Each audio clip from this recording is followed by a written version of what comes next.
Hello, good evening, good day, everybody, and welcome to the latest episode of Ask Abhijit. This is episode 292, and we are going to discuss geopolitics today. It's going to be entirely based on SuperChat and live chat.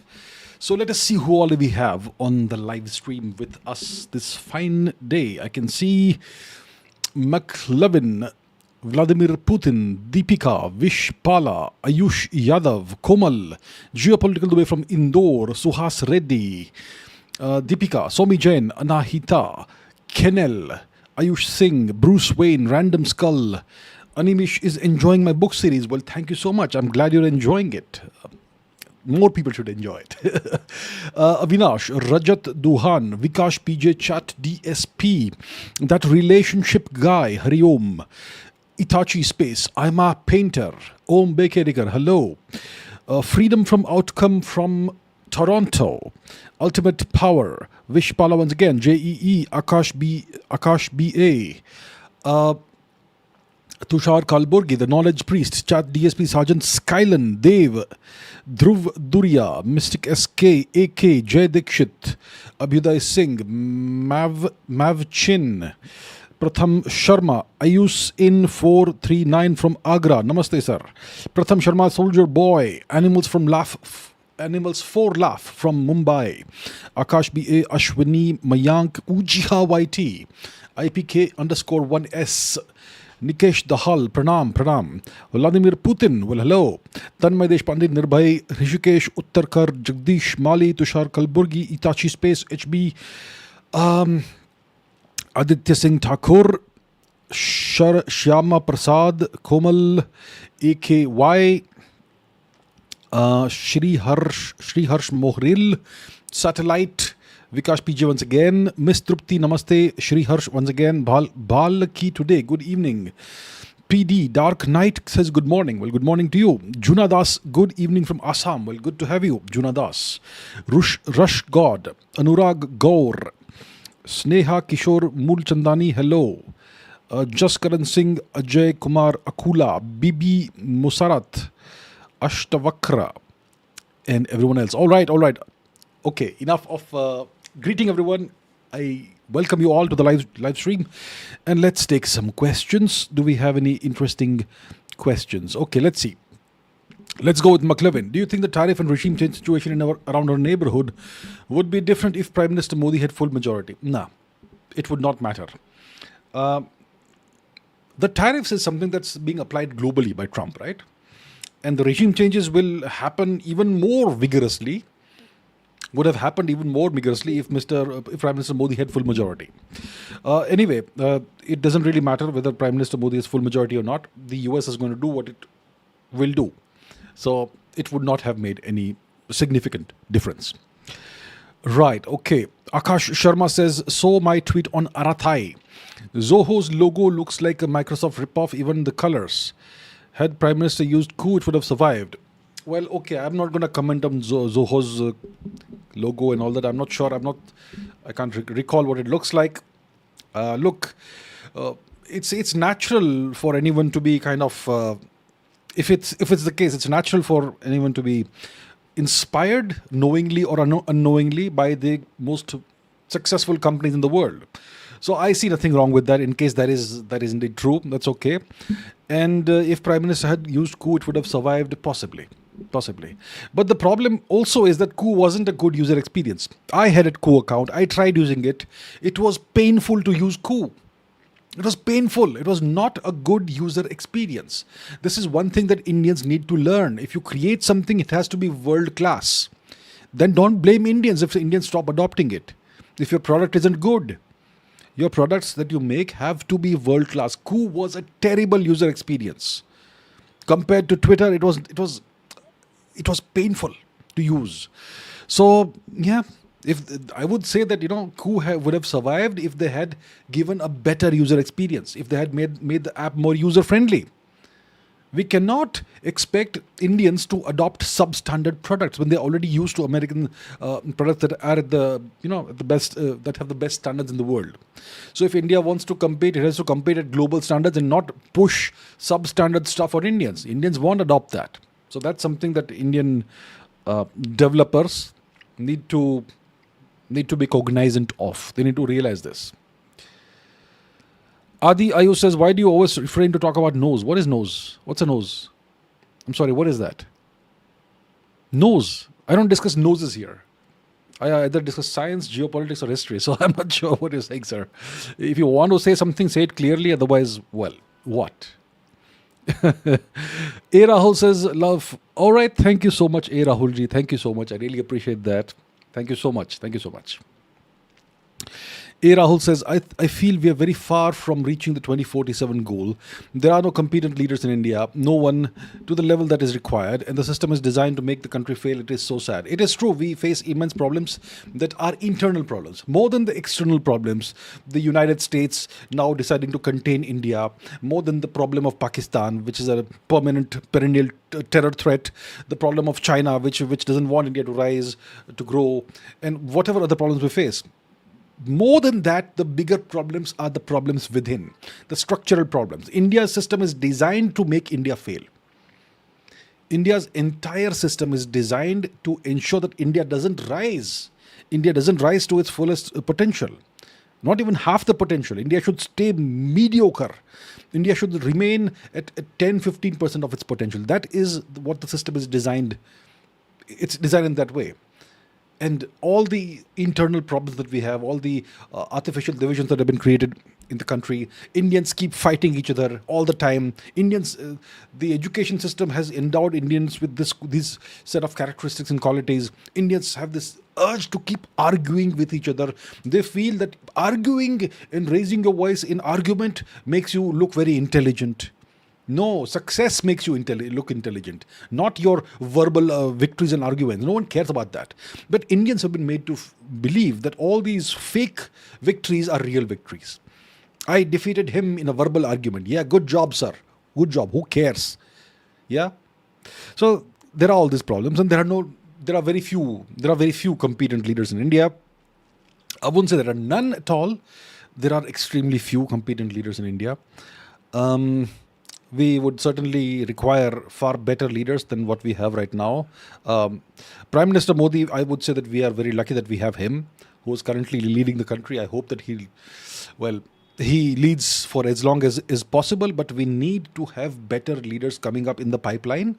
I can see a few, but it would be great if every state could throw up 4-5 top-class leaders. But that's not happening because the system is designed to seek and destroy talent and push forth mediocrity. So yes, we have all these issues, and yet we have to find a way to win somehow. So it's sad. I know it's sad, but there's no point us sitting and crying because it's sad. We have to find solutions. We have to find a way to succeed despite all the odds. ICMB says, how could Ladakh have been proactively dealt with?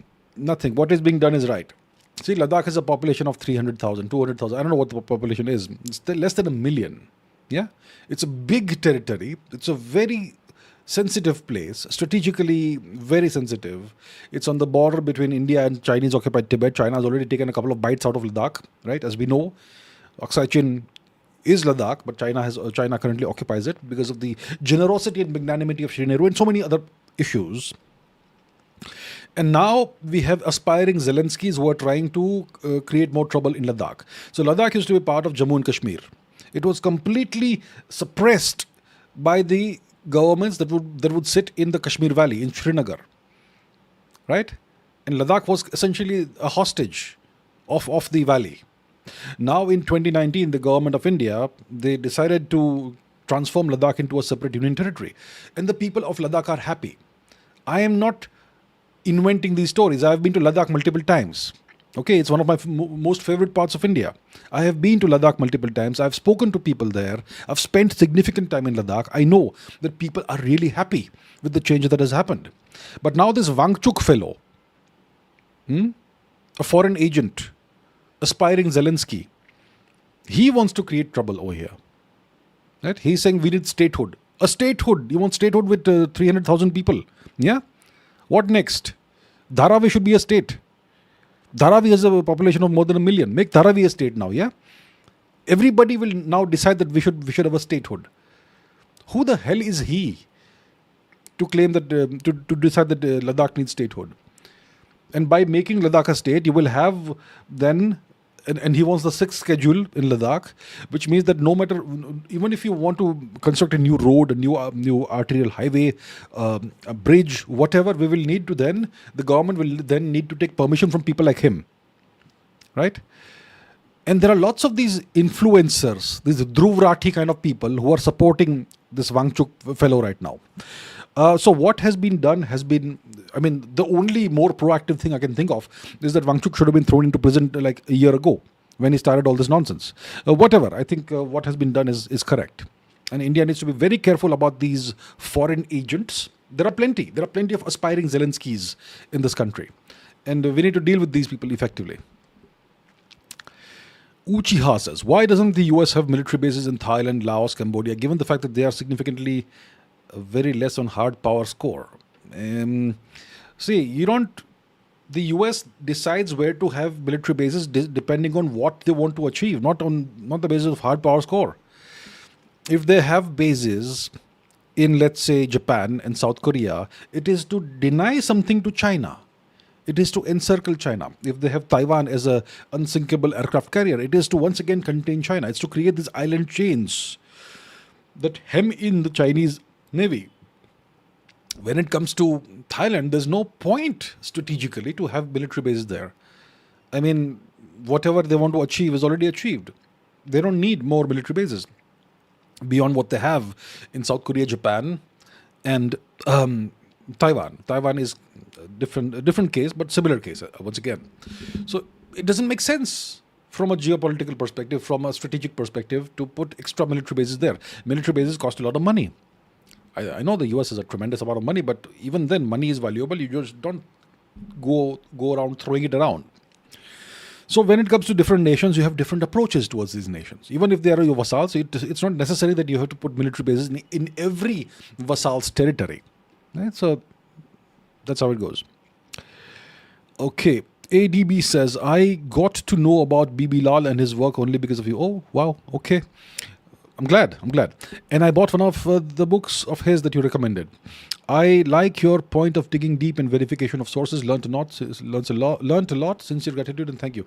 Well, I'm so glad that you did go into the work of Dr. BB Lal. Fantastic books, as you will know. You've bought one of his books. Fantastic. I agree that you need to dig deep. You need to verify sources for yourself. Don't just depend on people's opinions, no matter how much you like those people. Right? Do your own due diligence, do your own research. That's how you grow as a person. That's how you learn as a person. So I'm so glad that that you are doing this, and you are very welcome, sir. Thank you so much. Sergeant Skyland says, Kaveri 2.0 by Godrej with single crystal blade. My thoughts, will it match GE 414 engines? I think it's fantastic. Absolutely fantastic. So this is, first of all, understand this is not the final product. This is a work in progress. The Godrej engine is something that they are in the process of developing. Whatever they have achieved thus far is what they have displayed in whatever place they displayed it. So it's a derivative of the Kaveri engine. That's what one hears. It is being taken forward by Godrej. Single crystal blades. Fantastic. Will it match the GE 414 engines? I think eventually it will even surpass the GE 414 engines. But we have to give it some time. We have to give it 5-10 years, I suppose. What's the current output of this engine in terms of kilonewtons of force? I'm not really sure. Shall we check it out? Let's check it out together. Kaveri derivative Godrej, right? Godrej Kaveri derivative engine. What's the deal with this? So Godrej Kaveri derivative engine D1 is a dry. It's a dry. It doesn't have, it's a dry engine. It doesn't have afterburners. Okay, turbofan jet engine. Recently entered serial production with Godrej Aerospace delivering the first unit in 2025 to GTRE. It's going to be lighter and more fuel efficient than the engines with afterburners. Okay. It's intended for unmanned UCAVs, unmanned combat aerial vehicles, other endurance-based platforms such as the Ghatak And okay, so this is good progress. So it's going to be used for UCAVs and the stealth UCAVs such as Ghatak. Okay, so this is simply one step in the way forward. What's the output? 48 kilonewtons. Some video says 48 kilonewtons. What does this say? What does the Wikipedia article say? After burning, blah blah blah. Okay, this is the Kaveri, the original one. Okay, fine. The Godrej delivers Kaveri derivative D1, big win. What are the specs? Show us the specs. Okay, I don't need your history, I need the specs. 150 hours, blah blah, etc. Okay, so Kaveri derivative is 46 to 52 kilonewtons. All right. When you have it with afterburner, it's going to have 90 kilonewtons. I think that's the one that you need for fighter jets. So it's under development with Safran. Okay, so it's a encouraging step forward by Godrej. I think they should not stop the development. Even if GTRE is working with Safran to develop the afterburner version, what Godrej should do is first of all serialize the production, ensure that each engine that is delivered is high quality, and then take this forward. Develop a version that has afterburner capabilities and so on. So yeah, so it's a work in progress. It's not the final product by any means. Abhishek Singh says, if India and Pakistan engage in a full-scale conflict in Kashmir, is there a possibility of this becoming Ukraine-like situation? What's the outcome for India? Well, it depends on several factors. Look, in a conventional conflict, Pakistan is going to get squashed, and it can't become Ukraine unless we decide that we want a slow war scenario, which we don't. From our perspective, the conflict should end in 48 to 72 hours, less than a week's time, definitely. Right? It should be a rapid achievement of the objectives. Once a conflict starts, you need to have clear objectives of what is the end state that you desire. And once you know what the end state is, you need to achieve it as rapidly as possible. So I don't think India will want to engage in a slow war situation, long war scenario. So based on the current capabilities of the two countries, it should be very simple for India to end the conflict within like less than a week for sure, and achieve whatever outcomes we want to achieve. Is it POK? Is it the destruction of something or the other or whatever? Yeah. The next time there's a conflict, there has to be a change of territory. Otherwise, the Pakistanis will keep on crying that we won, right? But in what scenarios can it become a Ukraine-like situation? If the US decides to send aid to Pakistan, in that case, Pakistan may end up being reinforced constantly by the Americans. And in that case, it can become a Ukraine-like situation. Or if somebody else, for example, China, for whatever reason, if it decides that Pakistan needs to be reinforced. So if they keep sending supplies, if the Pakistanis after a week, they've run out of arms, ammunition, supplies, whatever, but the Americans start sending supplies or the Chinese send supplies or both do it, in that case, it can turn out to be that kind of a scenario, which is not good for India, which is why we need to achieve the objectives very rapidly. Don't wait for someone to come to Pakistan's rescue. If the conflict lasts more than a week, 2 weeks, then it will give enough time for other nations to potentially come to Pakistan's rescue. Which is why we need to be very clear as of right now, before any conflict starts, that if a conflict happens again, whenever it does happen, what are the objectives that we need to achieve as rapidly as possible? What constitutes victory? That's what we need to be very clear about. And of course, then there is the nuclear scenario, the nuclear blackmail scenario. That also we have to factor into our calculations, obviously. This time when the Operation Sindoor conflict happened, clearly we called the Pakistani nuclear bluff. And they did not come anywhere close to operationalizing their nuclear blackmail. So I think the nuclear factor is going to be something that, despite whatever Pakistan says that we are a nuclear power or whatever, I don't think they are that stupid that they will try to use nuclear weapons, which will guarantee full, complete destruction of Pakistan. So I think we can keep the nuclear threat aside, and we need to have a very clear understanding of what constitutes victory in the next conflict. And if we have that clear understanding of what constitutes victory, we need to achieve that in the shortest amount of time. It has to be a blitzkrieg operation next time.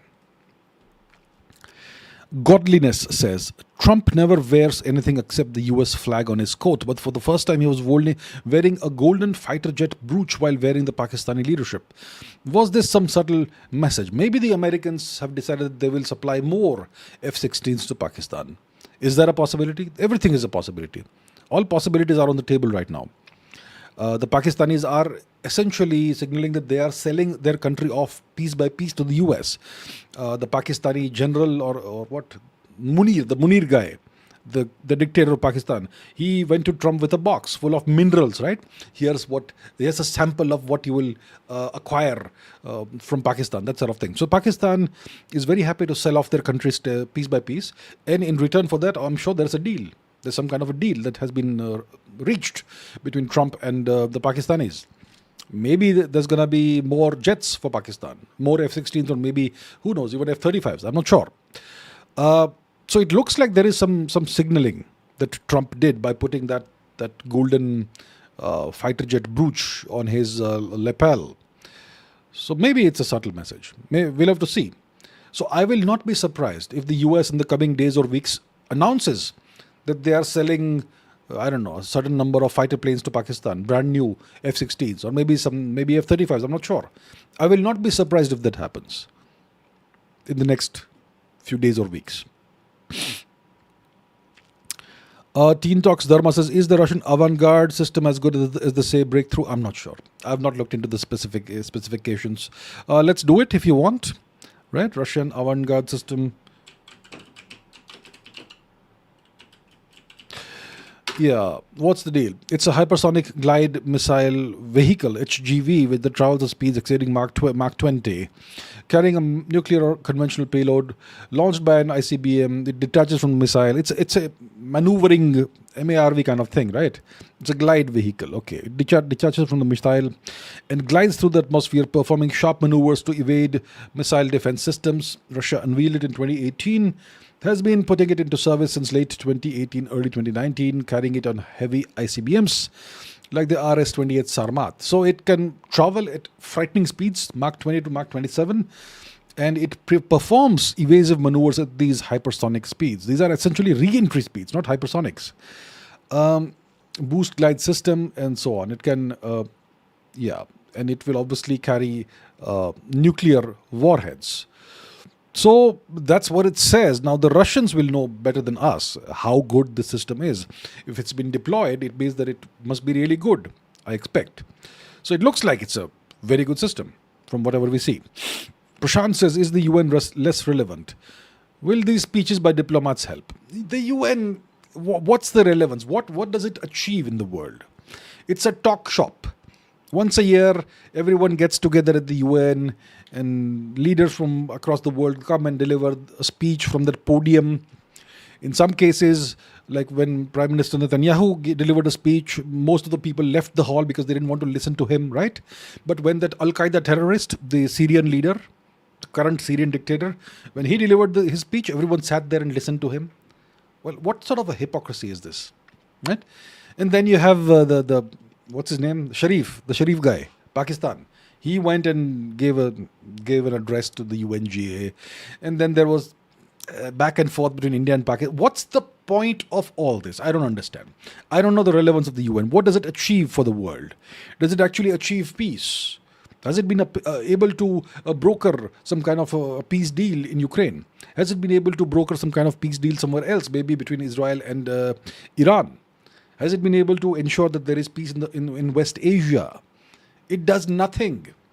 It's got soldiers stationed in various parts of Africa. Okay, fantastic. So the UN is irrelevant, actually. And I have an episode of geostrategy in which I've spoken about the UN. What's the relevance of the UN? No relevance. So these speeches by diplomats, what's the role? What's the meaning? What's the importance of these speeches by diplomats? It's essentially messaging to the world what our stand is at the UN General Assembly. Because when someone speaks at the UN General Assembly, typically people listen. People are more prone to listening to you if you speak over there compared to somewhere else. So essentially, it's a place where you can voice your opinions and tell the world what your stand is. That's all. AI productivity magnet says, how and where will this multipolar conflict end? Which multipolar conflict? Which one? Is there a conflict, a multipolar conflict going on right now? Are you talking about the new Cold War? That's going to go on for a long time. As long as... I'm not sure what you're asking, sir. Which multipolar conflict? Right now we have the Ukraine conflict that's going on. We also have a recently frozen conflict between Israel and Iran that kind of is frozen right now. Excuse me. And what else do we have? We don't have any other conflicts going on right now. We have a Cold War-like situation, like a Cold War 2.0, but I'm not sure if that's what you're talking about. So please be a little more specific. I cannot read your mind, sir. Okay? All right. Adi Ayu says, how do you retain so much knowledge? What's the trick? I only retain the information about what I find interesting. I read all kinds of stuff. I forget most of it. I only retain the knowledge, what you call, of whatever I find interesting. Those connections that automatically get made in the mind, that's what remains. The rest of the stuff that I don't find interesting, I forget it. So I may not have any recollection of what I read, even half an hour after I read it, if it's not interesting. So I give myself the permission to forget, and that's why I'm able to retain whatever I find interesting, and that's, I suppose, is how I retain whatever knowledge I do retain, sir. Swastik Mukesh says, is independent Balochistan possible after the fact that the US-Pakistan relations have currently improved and the US is arming Pakistan? There's no question of an independent Balochistan at this point in time. If the US gets involved in the Balochistan region, as they're going to be, because they're interested in rare earth minerals and also in the oil and gas sector, in that case, the US will ensure that the BLA, the Balochistan Liberation Army, is crushed. Right? The US doesn't care about human rights, freedom, democracy. It cares about its interests, and wherever it's relevant, it will preach human rights and democracy and blah blah blah as a stick to beat nations with.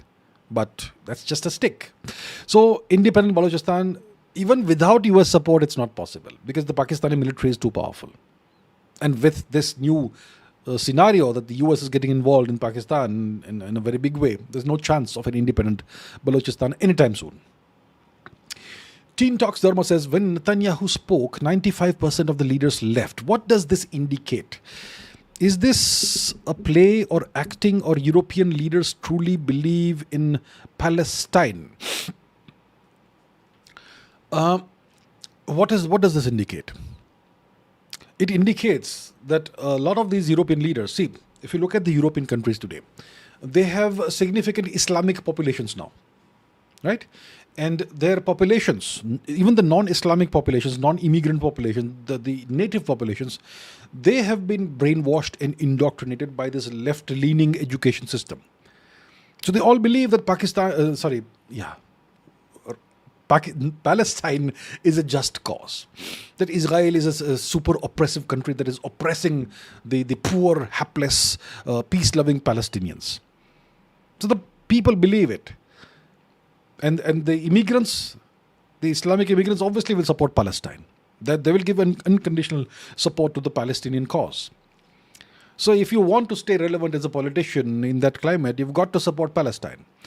And of course, see, we also know that the EU nations, they essentially are vassals of the US. So if you want to sometimes poke the master, you can do it by poking the master's best friend, which is Israel. So because of the combination of all these factors, that's why all these leaders, especially EU leaders and whoever else, they walked out when Netanyahu spoke and left him with an empty hall, essentially. Significantly emptier than what it should have been. Not entirely empty, of course, but that's what they did. So yeah, that in my opinion, that was completely wrong. If you're gonna sit and listen to a terrorist, Al Qaeda head cutter, stand and give you a lecture, well, I think Israel is a far better nation than anything that Al Qaeda represents. Right? Israel is way better than that. So anyway, so that's why this happened, and I completely disagree with that. A. Rahul says, are Chinese games like Genshin a part of their soft power? I've seen kids develop a soft spot for China, just like Japan, after producing animes, etc. Well, of course. Of course. If you enjoy a Chinese game, you're going to like China, aren't you? The Chinese produce this game that I'm so attached to, that gives me so much emotional support and gives me so much pleasure and joy in life and happiness. So the Chinese produce this. Obviously, I'm going to like China. If I enjoy watching anime, Japanese anime, it has given me so many countless hours of happiness, right, that other people can't provide. Then obviously I'm going to have a soft corner towards Japan. So now the Chinese are also doing that. They're also producing high quality games or whatever. I don't know Genshin. I have no idea about this. But clearly they are also doing that. So this obviously is a component of soft power. And it makes people unknowingly develop positive sentiments towards you. Right? And India has the world's biggest pool of video game developers and anime people and CGI developers and whatnot. But we produce nothing. We simply work for other countries. That's the problem with India. That's the problem. Pavan Gaonkar says, Masters PH from IIT. Should I try for PhD now? Is this a geopolitical question, sir? I see, once I start taking questions like this, it's going to devolve into ask me anything, like no topic. And then the people, the audience who has come to understand geopolitics, they will be betrayed by me. What is Master's PH, first of all? PH, what is PH? I'm not sure, sir. I cannot answer this question unless I know you personally and I know your background and I know your hopes and dreams and aspirations. Without that, I can't really answer this question. So I'm going to pass on it. I apologize. Kiran More, well, when did sir come here, sir? You were one of our great wicket keepers, Kiran More ji. I'm sure it's a different one, but anyway, just a joke. In one of your videos, you said that if India reaches $10 trillion economy, we could change our education system. But why not at 7 or 8 trillion economy? I think we can change our education system right now. I don't think I would have said that at 10 trillion we will change our education system. No. We can change it right now. We can start the process right now. Why do we have to wait for 10 trillion? We are 4 point something trillion. Right now we can do it. We can start the steps. It's a 20, 25 year, 30 year process. We should start the steps right now. It doesn't cost a lot of money. It obviously is a logistical thing. It will take time. But that's why we have to start as early as possible. We don't have to wait for us becoming a $10 trillion economy. That will be too late. That will be too late to start the process. We have to start it right now. This is a ticking time bomb. We can't wait. The education system has to be reformed. And the reforms have to start not now. They should have started 10 years ago. But anyway, start now, right? We don't need to wait for $10 trillion economy. I'm not sure I would have ever said that. I would have said something else about $10 trillion economy. That something else could happen. I have said that India will be a different kind of beast once it is at a $10 trillion economy mark. It will behave differently. That's what I've said. I've not said that we need to start something at $10 trillion economy once we reach that stage. No. The education system reforms need to have started. They should have started 10 years ago, but even now we're not starting it. That's the tragedy of India. That's your great leadership for you. They can't see the problems and how these issues are going to compound in the coming years. Whatever problems we have right now, in 10 years, it's going to be compounded because of the rotten education system. That's the problem. Abhijit Singh says, why are we treated more harshly than China by the US? China is an $18 trillion economy. We are a $4 trillion economy. See the size difference? Obviously. Listen, let's say you go to the zoo. You see a gigantic tiger. Are you gonna taunt the tiger? But if you see a little cat, you will be more likely to taunt the cat, right? That's how it goes, sir. Size matters. Size matters. Understand that. Varun Bajaj says, why is Bangladesh's military weaker than Pakistan despite higher GDP? What factors explain this gap? Well, that's an interesting question. Let's quickly take a look at what's the difference between the two GDPs. Bangladesh versus Pakistan GDP. Higher nominal GDP than Pakistan. Comparison. Okay, GDP comparison. Bangladesh is 450 and Pakistan is 373. Bangladesh per capita comparison. Bangladesh is way ahead of Pakistan. Right, interesting. So Bangladesh is way ahead of Pakistan, but but Pakistan obviously has comparatively more powerful military than Bangladesh. I think Bangladesh. I have no idea. I've never thought about. I don't spend time thinking about Pakistan and Bangladesh that much, but definitely not about Bangladesh. No disrespect to Bangladesh. But I don't really think about Bangladesh that much. What factors could explain this gap? That's it's a really interesting question. I mean, you got a bigger GDP than Pakistan, but Pakistan is more powerful than you militarily. What is wrong with Bangladesh? Do you people have no ambition? In case any Bangladeshis are watching, please go to your what's his name? Mohammed Yunus, and tell him that at least bring us above Pakistan in terms of military capabilities. Right? I don't know. Maybe it's a lack of ambition. Or maybe it's a lack of threat perception. Okay, let's reformulate the thing. See, Pakistan, it says that its biggest threat, existential threat, is India. And we have to maintain a powerful military because India otherwise will come and eat us alive. That's what the Pakistani military, that's the story they have been selling their public in order to ensure that they remain legitimate in the eyes of the public. Because the moment the legitimacy goes, the Pakistani public, which is like starving zombies, will come and eat the Pakistani military alive no matter what the Pakistani military does with their weapons. So the Pakistani military has to sell this fake idea that India is an existential threat, which also allows them to spend way more than they should have spent on military. Because if there's no threat in your neighborhood, you don't have to spend that much on the military. So that's why Pakistan has been spending way more than they should have spent on the military, and which is why they have a more powerful military. Bangladesh is, I think, it's not about lack of ambition. It's about the fact that Bangladesh is a more realistic country. They know that India is not going to turn up tomorrow morning on their doorstep and invade. India has no intention of invading Bangladesh. We want our Bangladeshi infiltrators, the ones who are squatting on our territory, to go back to Bangladesh. That's all we want. If we invade and capture Bangladesh, we will have to deal with millions more, hundreds of millions more. Imagine the nightmare. Several million more Bangladeshis to deal with. Several 100 million more. India doesn't want that. We want Bangladesh to stay where it is.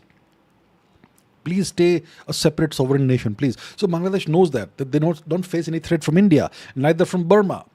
And that's why they don't really need to develop gigantically powerful armed military. I think that's the real reason. They are more realistic than Pakistan. That's the reason, I suppose. E. Rahul says, India seems to have found some gas in the Andamans. If the US doesn't force India into selling oil and gas only in exchange of US dollars, could it be the end of the USD? It's too early to talk about the end of the USD. We have found some natural gas in the Andamans. Okay, good, fantastic. How much?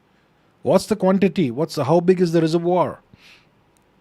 And gas isn't enough. We need liquid petroleum. That's what we need. We need it in large quantities. I'm sure it is there, but we have to go and drill and find it, right? And then we have to operationalize the production. So a little bit of gas we have found. It's very encouraging. I'm glad this was announced. I think yesterday, day before, whenever it was announced. And the US has no business trying to force us into anything.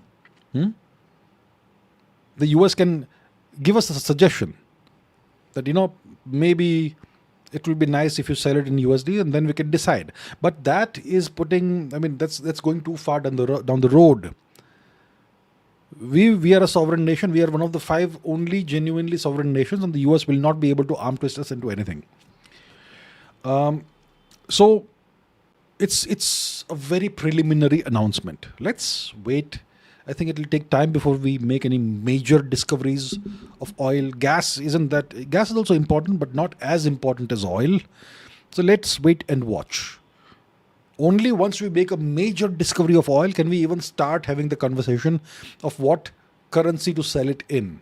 And then we can perhaps talk about the end of the USD at some point in time in the future. It is too early for that. Aditya says, we know that history tends to repeat itself. I'm glad we know that, sir. Knowing this, what potential reasons could cause the most powerful empire in today's age hypothetically fall apart? See, historically, empires, when they fall, usually the causes lie within. Usually, it's because they become too overconfident and they start taking their imperial responsibilities too lightly. They don't spend they don't invest enough in the maintenance of the instruments of power, and the political leadership becomes weaker. You have new leaders are less capable than previous leaders, that sort of thing, and that's why cumulatively all these things add up, and eventually empires start slowly crumbling. Sometimes they crumble in one day, sometimes they crumble over a period of 50 to 100 years, depends. So lots of different causes. Now, if you want to apply that to the US, obviously you're talking about the US here. So, yeah. So, what could be the causes that could eventually lead to the decline of the US empire? Well, right now I don't see any of that.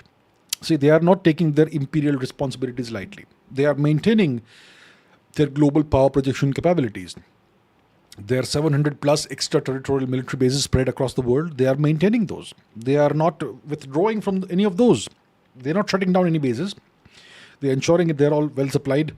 They actually want more bases. They want Bagram now. So you see, they're expanding their their power projection footprint. So I don't see that happening, right? That they're taking their duties lightly, imperial responsibilities lightly. Secondly, we don't know who really leads the US. Do you think Trump leads the US? Do you think Joe Biden was leading the US? The US president is simply a figurehead. It's someone whose job is to draw all the attention away from where the real power lies. Okay? So we don't really know the quality of the leadership. Who's really leading the US? So I can't say. That's one of the things the Anglo-Saxons have done very well. They've hidden their instruments of power. They've hidden where the real leadership lies. But if that leadership deteriorates, right, if they no longer take good decisions, if they are no longer unified, whatever, then that will cause problems. So these are some of the problems that could eventually cause the decline and eventual disintegration of the world's most powerful empire today. Rohil says, with the US military spread worldwide, could it eventually become unmanageable and lead to the decline of the US hegemony? No, I don't think so. No. They are managing it very well. Right? There's no issue right now. No issue whatsoever. Do you see any chaos anywhere? Do you see any issues with logistics, any issues with whatever leadership? Nothing. It's being managed really well. So from 1945 all the way until today, which is almost like 80 years, they've done a tremendous job at slowly expanding this network of military bases. And what? I think it will be unmanageable the moment it reaches Mars. I think they'll be able to manage Moon also if they have military bases on the Moon in the next 30, 40 years. Once it reaches Mars, it will become unmanageable. The Earth they can deal with. That's how powerful the US military spread is and their capabilities are. Geopolitical the way says, how do you see the future of India-US defense ties? There's no future. It's over. There's no India-US defense ties. What do they expect now? We're going to buy some F-35s? We will buy nothing from the US. You can't trust the US. India cannot trust the US. That whatever little trust existed is gone after Operation Sindoor and the US support for Pakistan. And after this Operation Sindoor ended or paused, the US support for Pakistan has only intensified.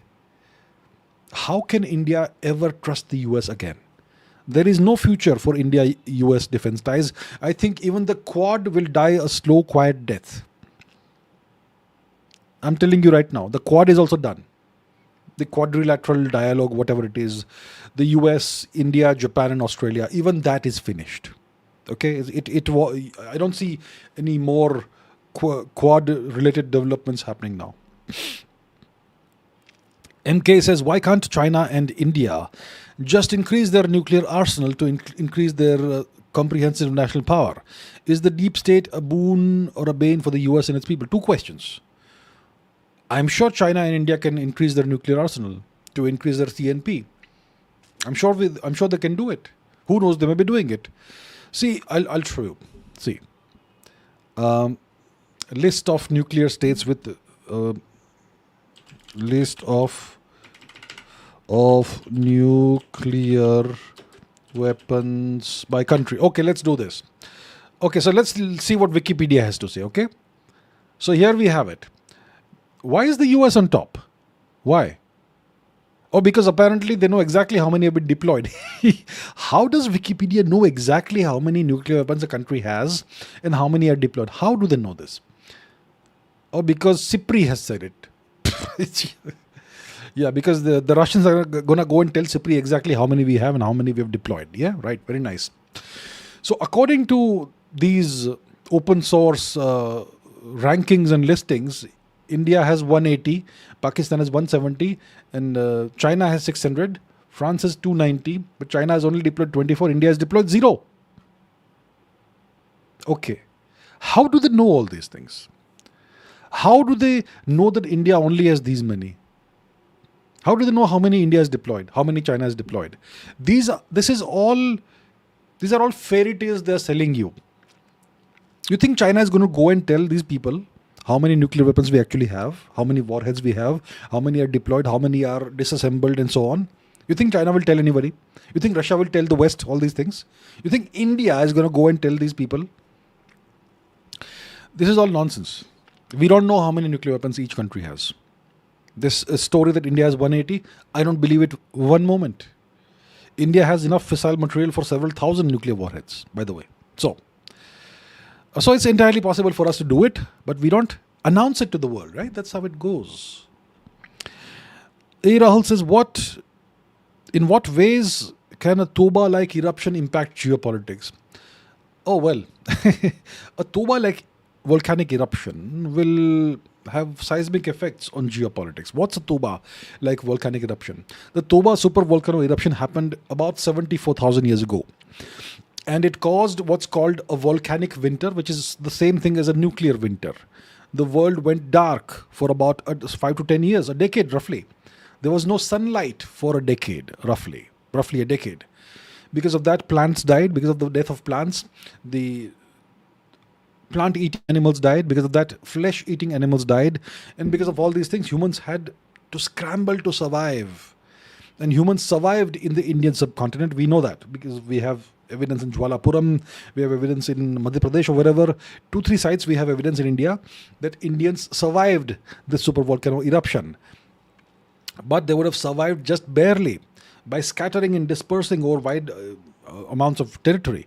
Otherwise you die because there's no resources available, there's no food available.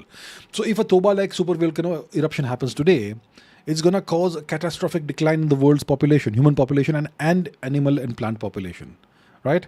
It could cause the disappearance of entire species of animals. The human population may fall by more than 90%. It's going to be a disaster. So what geopolitics? We'll be scrambling just to stay alive if this happens. There's going to be no geopolitics left. And then after 10 years, whatever survives, then we will restart the world. Abhishek Singh says, after Operation Sindoor, it looks like Pakistani expiry date is extended. Because the US is now propping up Pakistan. So as long as the US does that, there's nothing India can do about it, right? So that's correct. Pakistan's expiry date is currently extended because of US support. Feels Strong Man says, have you played Age of Empires or Civilization 6 games? No, I haven't. Never had the time to do that. Ira says, I don't see India proactively planning for natural disasters when it's a fact that disasters and diseases have destroyed more civilizations than wars. You see, India is not a disaster-prone area. Northern India, far north, Himalayas, yeah, we have earthquakes. Keeps happening. It's not going to destroy India's civilization. The west of India, the Kutch region, yeah, sure. We have earthquakes once in every few decades. It's not going to destroy India's civilization. There are other parts of India which are kind of seismically active, like the far east of India, the foothills of the Himalayas, the Manipur region, etc. But over there, once again, the earthquakes aren't that powerful. And once again, even if Manipur is destroyed, is it going to destroy India's civilization? No, it's not.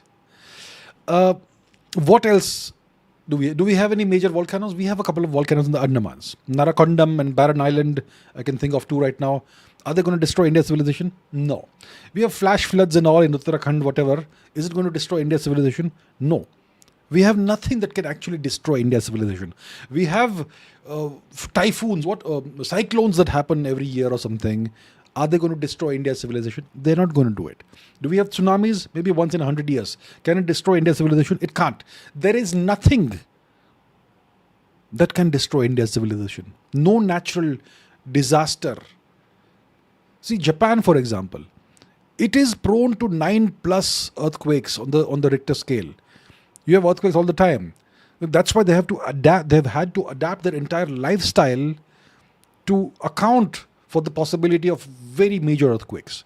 So the earthquakes in Japan and the volcanism in Japan is such that it can indeed destroy Japan's civilization, which is why the Japanese society has had to adapt.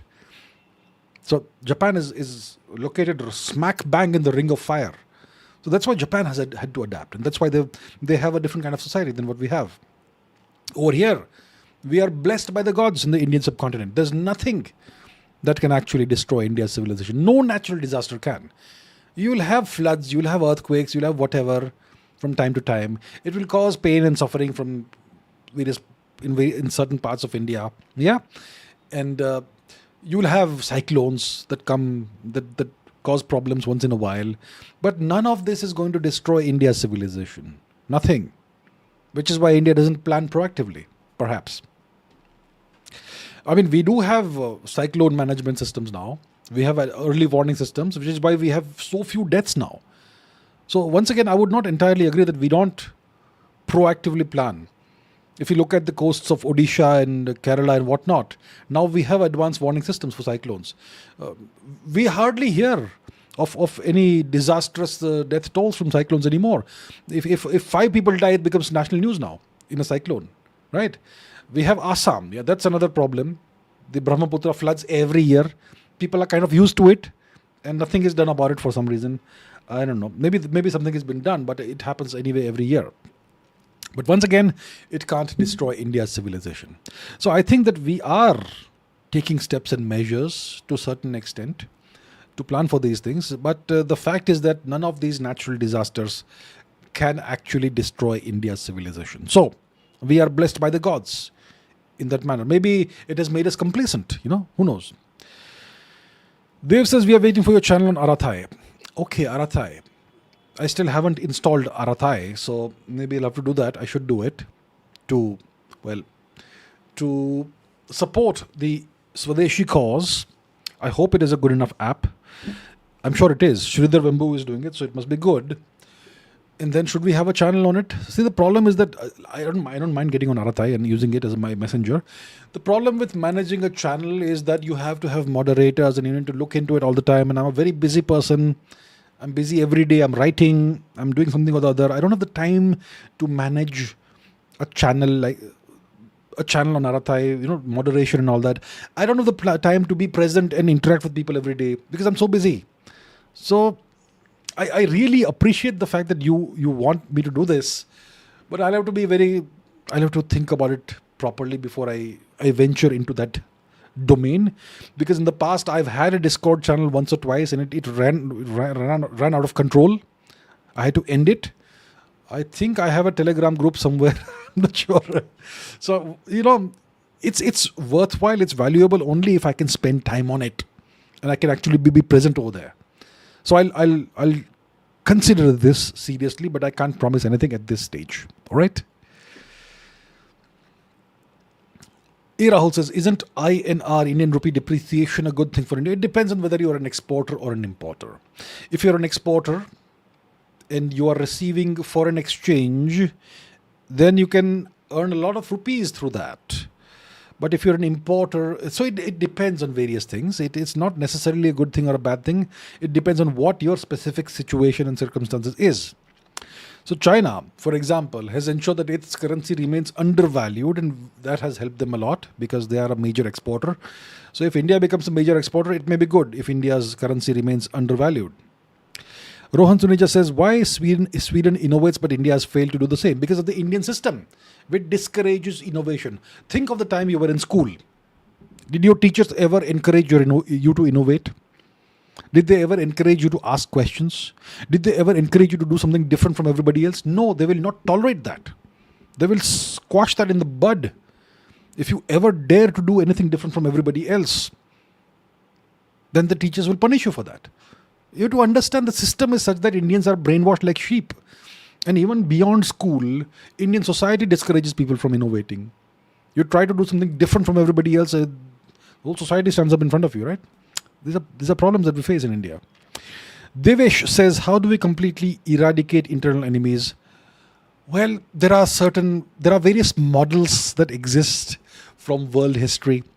I will not name any of the models, but there are models that exist from world history. It has been done by various world powers in the past in a variety of ways, but I shall not name those world powers because it would be inappropriate to do so. It is entirely possible to eradicate internal enemies. There are multiple ways of doing it, but it is not suitable to discuss those things here. Ritik Pawar asks a question in Hindi. Well, okay, I'm not that good in Hindi. I'm slow.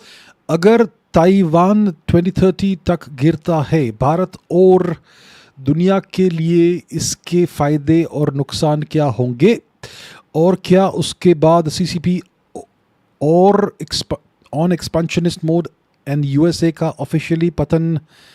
YouTube मेरा प्रश्न block कर रहा है English में. Oh, really? Is that why? I don't know why. Okay, so you're asking what? Okay. Maybe there are some keywords that some terms you're using that YouTube is blocking. Okay, whatever. Okay. No, I understand totally why you're asking in Hindi. ठीक है. So अगर Taiwan 2030 तक गिरता, if Taiwan falls by 2030, what are the pros and cons for India and the world? And will the Chinese Communist Party go into expansionist mode? And will the US fall because of this? Okay. So let's say Taiwan falls by 2030. What are the pros and cons for the world? Well, first of all, let's understand what will be the effects. Taiwan will not fall just like that. Everything on Taiwan will be destroyed. All the industries, all the TSMC, whatever. China will inherit a destroyed island with some people on it. But no industries, nothing. So it will be a hollow victory for China if China actually acquires Taiwan. But yeah, it will be the breaking of one of the island chains. So China will feel that, they've been able to score a major victory over the US. Will that make China go into expansionist mode vis-a-vis other countries? I'm not sure about that. I'm not really sure about that. Because, see, other countries have, it's a totally different set of parameters that you have, right? Between China and India, China and Japan, China and South Korea. It's a totally different set of risks for China in each stage. So I'm not sure China will go into expansionist mode just because they have acquired Taiwan, but they will become definitely more confident. And will the fall of Taiwan cause the fall of the US? I'm not sure about that. I think Taiwan will fall only if the US feels that it's time to let Taiwan go. If the US feels that Taiwan is still important to us, they will not allow Taiwan to fall, right? So I don't think it's going to cause the fall of the US, but it will certainly make China much more confident, even if they acquire a shell of an island with nothing of value on it. E. Rahul says, how can I avoid adopting your bias by watching more of your content? I notice I start thinking in your line instead of developing my own thoughts. That's always a problem if you watch too much of something. Okay, let me be very clear about this. If the best thing to do is if you are consuming content, you should consume content not only from one source, but from multiple sources. And not just from one kind of medium, not just YouTube. You should also read. Reading is very important, right? So if you have that sort of consumption pattern, then it is more difficult for you to go along one line of thinking, to start thinking along the lines of one specific person. And even more important, if you really are worried about this, you should write every day. Spend 30 minutes writing about any topic. What do I think about this topic? And why do I think that way? Just write it down. Because writing clarifies and crystallizes your thoughts. And it forces you to think independently. So let's say you feel that you are you're beginning to think like me, for example. So take a piece of paper, take a pencil, pen, whatever, give yourself 30 minutes and write, what do I think about so and so topic, about so and so issue? Why do I think that way? Right? And what other ways could I think? What are the other considerations, other perspectives I can think about? And what are their pros and cons? And try and convince yourself in this manner which is the best line of thought. So that's what you should do. Don't only consume content from one channel. I mean, even though I would very much want everyone to consume only my content, but I'm telling you truthfully, you should not. Watch as many diverse sources as possible and read, and more importantly, writing. Even 30 minutes a day just writing about anything, it will force you to think independently. So that's what you have to do. If you really want to develop your own way of thinking, your own line of thought, you must write. It's not enough to just sit and think for half an hour. That's not enough. Writing will force you to think clearly. Right, okay. ADB says, Israel, specifically BB, refused to put sanctions on Russia and supply weapons to UA. What's UA? Ukraine. Is it because Israel is sovereign, BB is a strong leader? Israel has refused to put sanctions on Russia and supply weapons to Ukraine. Is it because Israel is sovereign? See, Israel and Russia have their own relationship. There's a very large number of Russian Jews who live in Israel, right? There is one factor. The other factor is that Israel is no one's vassal. You see, whenever I discuss Israel, I see two kinds of comments. If there are 100 comments, 50 comments will be saying that Israel is America's vassal. The other 50 comments will be saying that the US is Israel's vassal. I will just say this, that Israel is completely sovereign. Israel doesn't feel that it has to go along with somebody's line of thinking. It doesn't have to take part in someone's geopolitical stance. It can act on its own. And Israel, and see, even Zelensky is Jewish, isn't he? So that's also another interesting fact. But see, the thing is that Israel is a sovereign nation. That's the most important thing we have to understand. I used to say there are 4 sovereign nations. In 2024, I have revised that. It is 5 because I had not thought clearly about Israel. Israel is definitely 100% genuinely sovereign. It's one of the only 5 sovereign nations in the world. And as such, it can decide its own course of action. It doesn't have to go along with what the US wants. So that's just what it is. B. Mandav says, why is India behind in building a motor engine compared to other countries? Also, what are your views on the flower engine which is made in India? I am not aware of any flower engine. Let's Google it. Flower engine, what is that? Let's find out.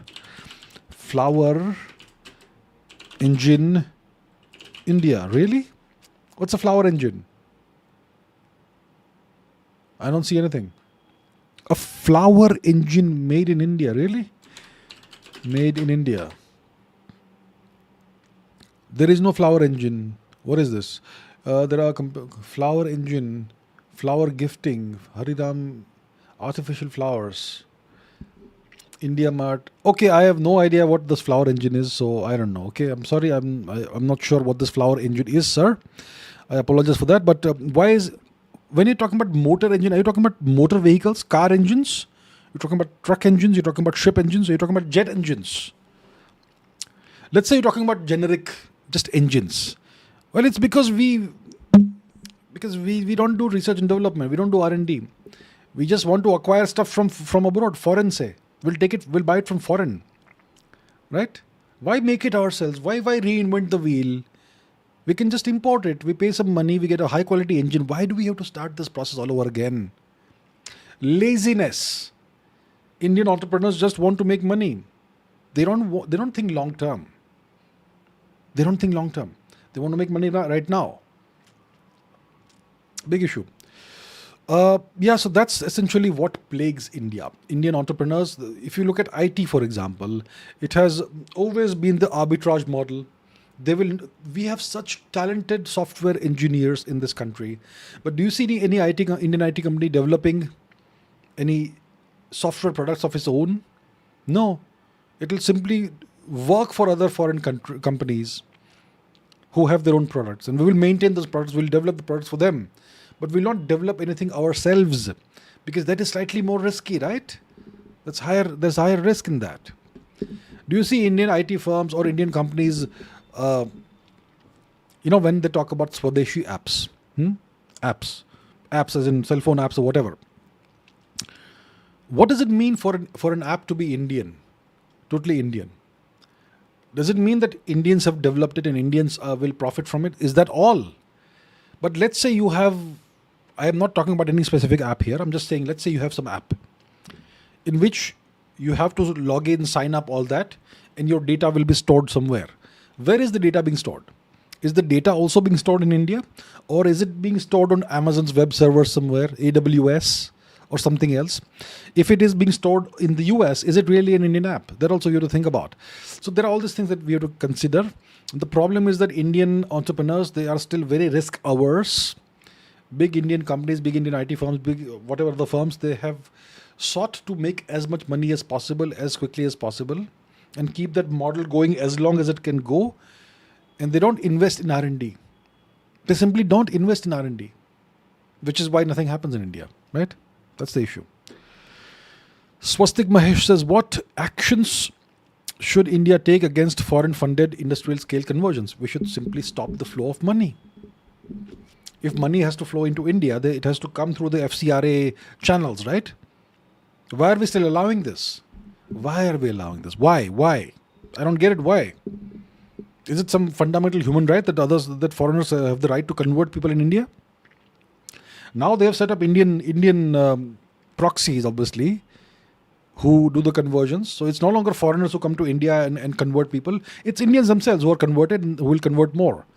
But all of these activities need a tremendous amount of money. Much of the money comes from abroad. End that, right? Why are we not ending that? Maybe there is pressure not to end that. You see? It's high time we end all of these things, because anyway the US-India relationship isn't great now. How much more will we tolerate? The money comes from the US, by the way. ISSX777 says, Baidu has started using its in-house chips for AI. Also, China is producing electricity by solar at a much less cost, which is a big advantage for its superclusters. How big is their military advantage? Okay, let's deconstruct what you're saying. Baidu has started using in-house chips for AI. Yes, China is producing chips now, pretty good quality chips, AI chips. They're just a few steps behind NVIDIA, right? Because they have been investing in chip development technology and all that for a very long time, for at least a couple of decades. We are starting now. So they have a 20-year, at least minimum 20-year advantage over us. That's number one. China is producing electricity by solar at a much less cost. So no one's stopping India from innovating in solar. We also have huge areas of the country which are barren, like the Thar Desert and other parts of India. Construct gigantic solar farms, and that also will be an advantage for our superclusters, right? Okay, so that's the deal. So how big is their military advantage? Compared to India, significant, obviously. First of all, we don't produce chips of that quality right now. It will take us a decade to reach that quality of chips. But anyway, we are starting the process now, which is great. So in a decade, we will be at a good stage in chip quality. Even now, we are beginning to produce decent chips, not bad. So at least I'm glad that is happening. It's not like we are not doing anything; we are doing something. So if you talk about it's China's military advantage over India or the US, I'm supposing India. In that case, they have a significant advantage because they have adopted AI at a very, very, very big scale. They have this facial recognition technology that has been deployed in China for many years. It's very powerful, very sophisticated, and they will have similar technologies that will be used in the military domain. So I think China has a significant military advantage over India when it comes to the adoption of AI, and the fact that China produces higher quality chips than India, and possibly more electricity as well. So overall, bigger advantage, significant advantage over India. Okay, Sijoy K. Jose says a recent progress. Progress, I suppose, from Israel happening in Cyprus. Is this a second step of Zionist expansionism? A domination plan in Mediterranean? And next, is it bad for India? A recent, what is happening? PRGRS from Israel. Recent progress from Israel happening in Cyprus. Let me Google this. I'm not sure what you're saying, sir. Let me try and Google this. Israel, Cyprus, really? Israel has an embassy. What is Israel aiming for in Cyprus? Israel Greek Cypriot alliance. Weapons, bases, settlers, Greek administrators. Center for Jewish Impact. Cyprus getting Israeli defense something or the other. This is 18 September, which is pretty recent. Let's see what this says. Israeli defense system. Okay. Israeli defense system. Okay, that's good for Cyprus, I would say. Good for Cyprus. What else do we have? What other news do we have? Israel linked armament of Greek Cypriots. Okay. Israel is arming Greek Cypriots. Outstanding. Good for the Greek Cypriots, I would say. Bases of Cyprus globally. Reno. What is that? After Barak system. Oh, the Barak system that we also use. Okay. Why is Turkey losing its sleep? And so on and so forth. Okay, so Israel is enhancing its cooperation with Cyprus, with Greek Cyprus.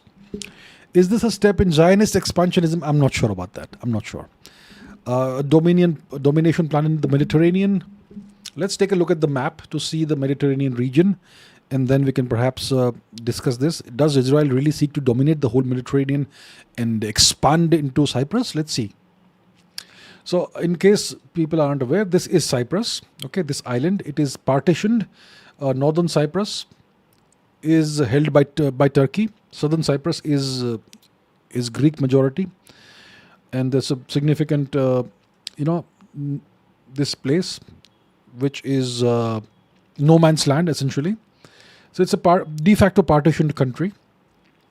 And over here we have Israel, which is not far at all from Cyprus, as you can see, from southern Cyprus. If you want to see the distance between for example, Haifa and Limassol, it's barely 278 kilometers.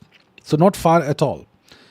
So Israel seems to be intensifying or expanding its military and other cooperation with the Greek Cypriots, which obviously will concern Turkey.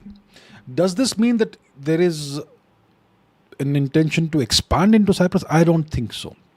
Does it signify that Israel has a plan to dominate the Mediterranean? I think Israel has a plan to ensure that nobody else dominates the Mediterranean at its expense. So it will take care of its interests in the Mediterranean.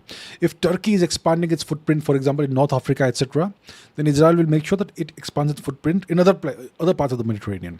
That makes sense for Israel to do. So I don't see this as a Zionist expansionism. I don't see this as a great nefarious domination plan by Israel in the Mediterranean. They are simply looking out for their national interest. And you see, what you do is whoever is friendly to you, you ensure that you have better relations with them. So Israel is doing the same thing, and I don't blame them for it. They are doing whatever it takes to take care of their interests, as we should also do. Deepankar Deori says, what do you make of the recent hate on social media like X against India and Indians? Is it organic or sponsored by some other country like China, Pakistan, US? This is not recent. I have been speaking about this since 2022. It all started in February 22. What happened in February 22? On the 22nd of February 2022, Shri Vladimir Putin ji launched his special military operation in Ukraine. And the US and the West insisted that India should participate in their sanctions against Russia. And we refused. Not only did we refuse, we also ramped up our purchases of Russian oil because they were now available to us at a discount. Right? So once we started doing that, there was an outpouring initially of articles against India on Western media outlets like the Guardian, like the BBC, like Deutsche Welle, like the Washington Post, New York Times, whatever, they all started this outpouring of anti-India articles. Various think tanks like Rand Corporation and various Rand Corporation minions, all of those. But then it started on social media, on Twitter accounts. So I have been speaking about this since 2022. It's not recent at all. But then it became commonplace on Twitter. Before 2022, there was no such thing like anti-India hatred on Twitter. But after 2022, it's by the end of the year, it had become pretty commonplace. And it looks like it is not really organic. Maybe the Pakistanis took advantage, maybe the Chinese took advantage of the situation to spread anti-India messaging, to spread anti-India cliches or whatever you want to call it, anti-India memes, tropes, whatever. And it is well known that the Chinese use Twitter as, a battlefield. They have millions and millions of bot accounts. You will see these server farms where they have, I have books over here. Yeah, they will have stacks of cell phones in server farms, millions of cell phones, each with one Twitter account, and they'll all be, programmatically putting out propaganda. So the Chinese do that. The Pakistanis also are really good at this. India is the one nation that doesn't participate in these wars. India has been very poor at propaganda. India has been very poor at defending itself. This is the big fail of the government of India.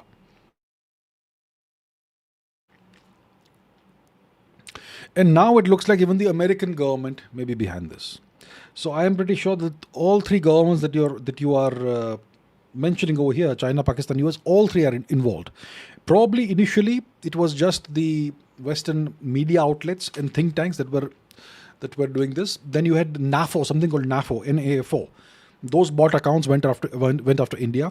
The Ukrainian government started putting out anti-India memes on Twitter, something to do with Ma Kali, that sort of thing once.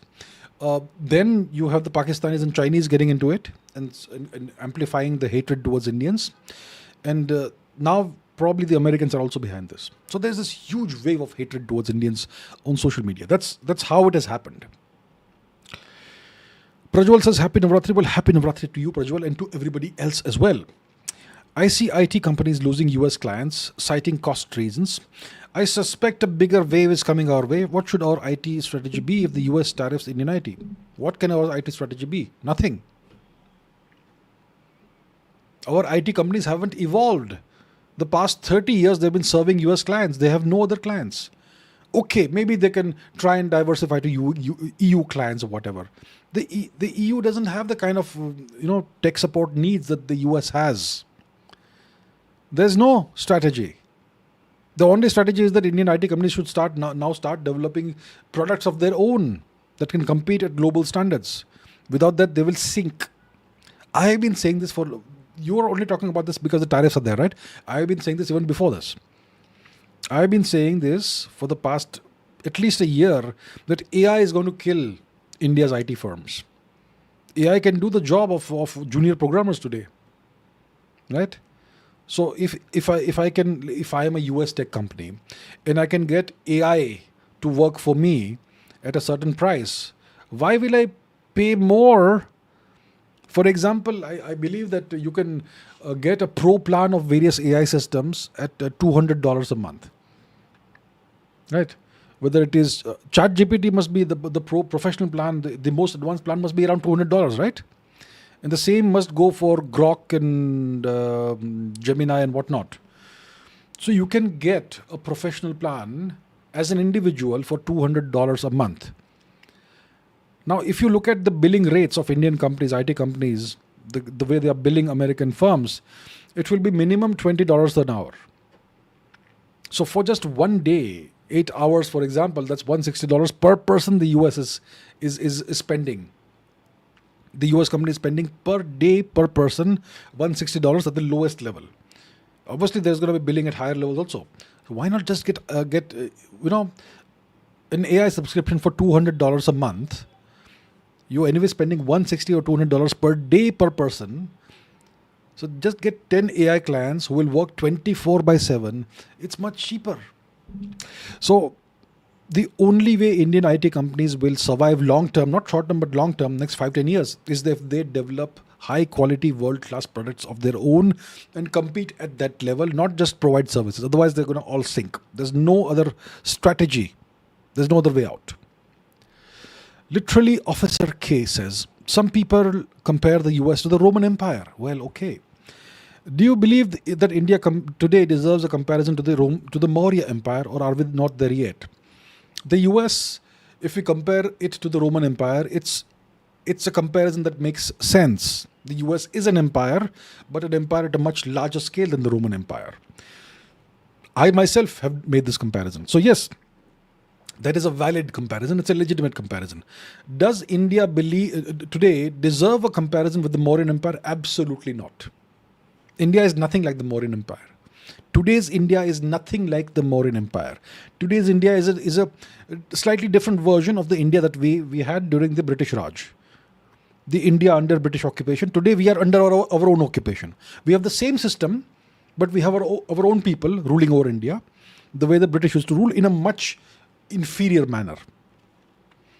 We are not an empire. The Mauryan Empire was very clear about its administration, about where the leadership lay. You had one person at the top, the emperor, the dictator. You never questioned the emperor. The entire subcontinent obeyed what the emperor said, and everything got done whatever the emperor wanted. You did not have corruption. You did not have lazy, corrupt officials.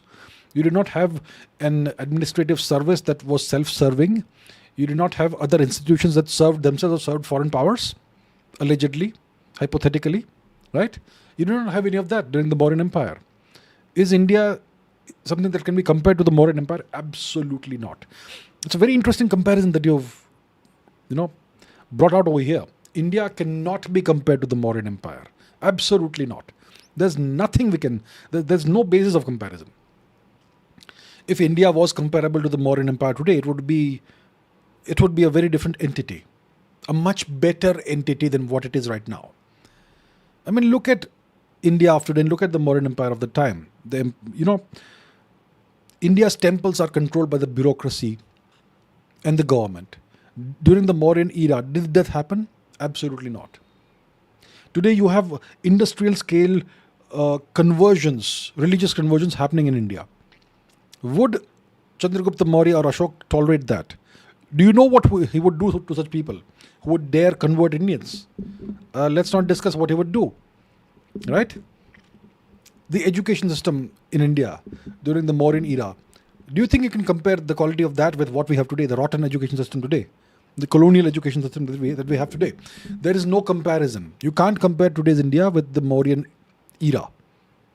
The Mauryan era was a time of way higher standards than what we have today. Right.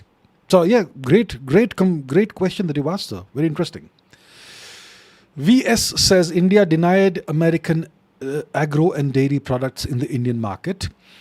Could this be one among the several reasons why Trump is putting so much economic pressure on us?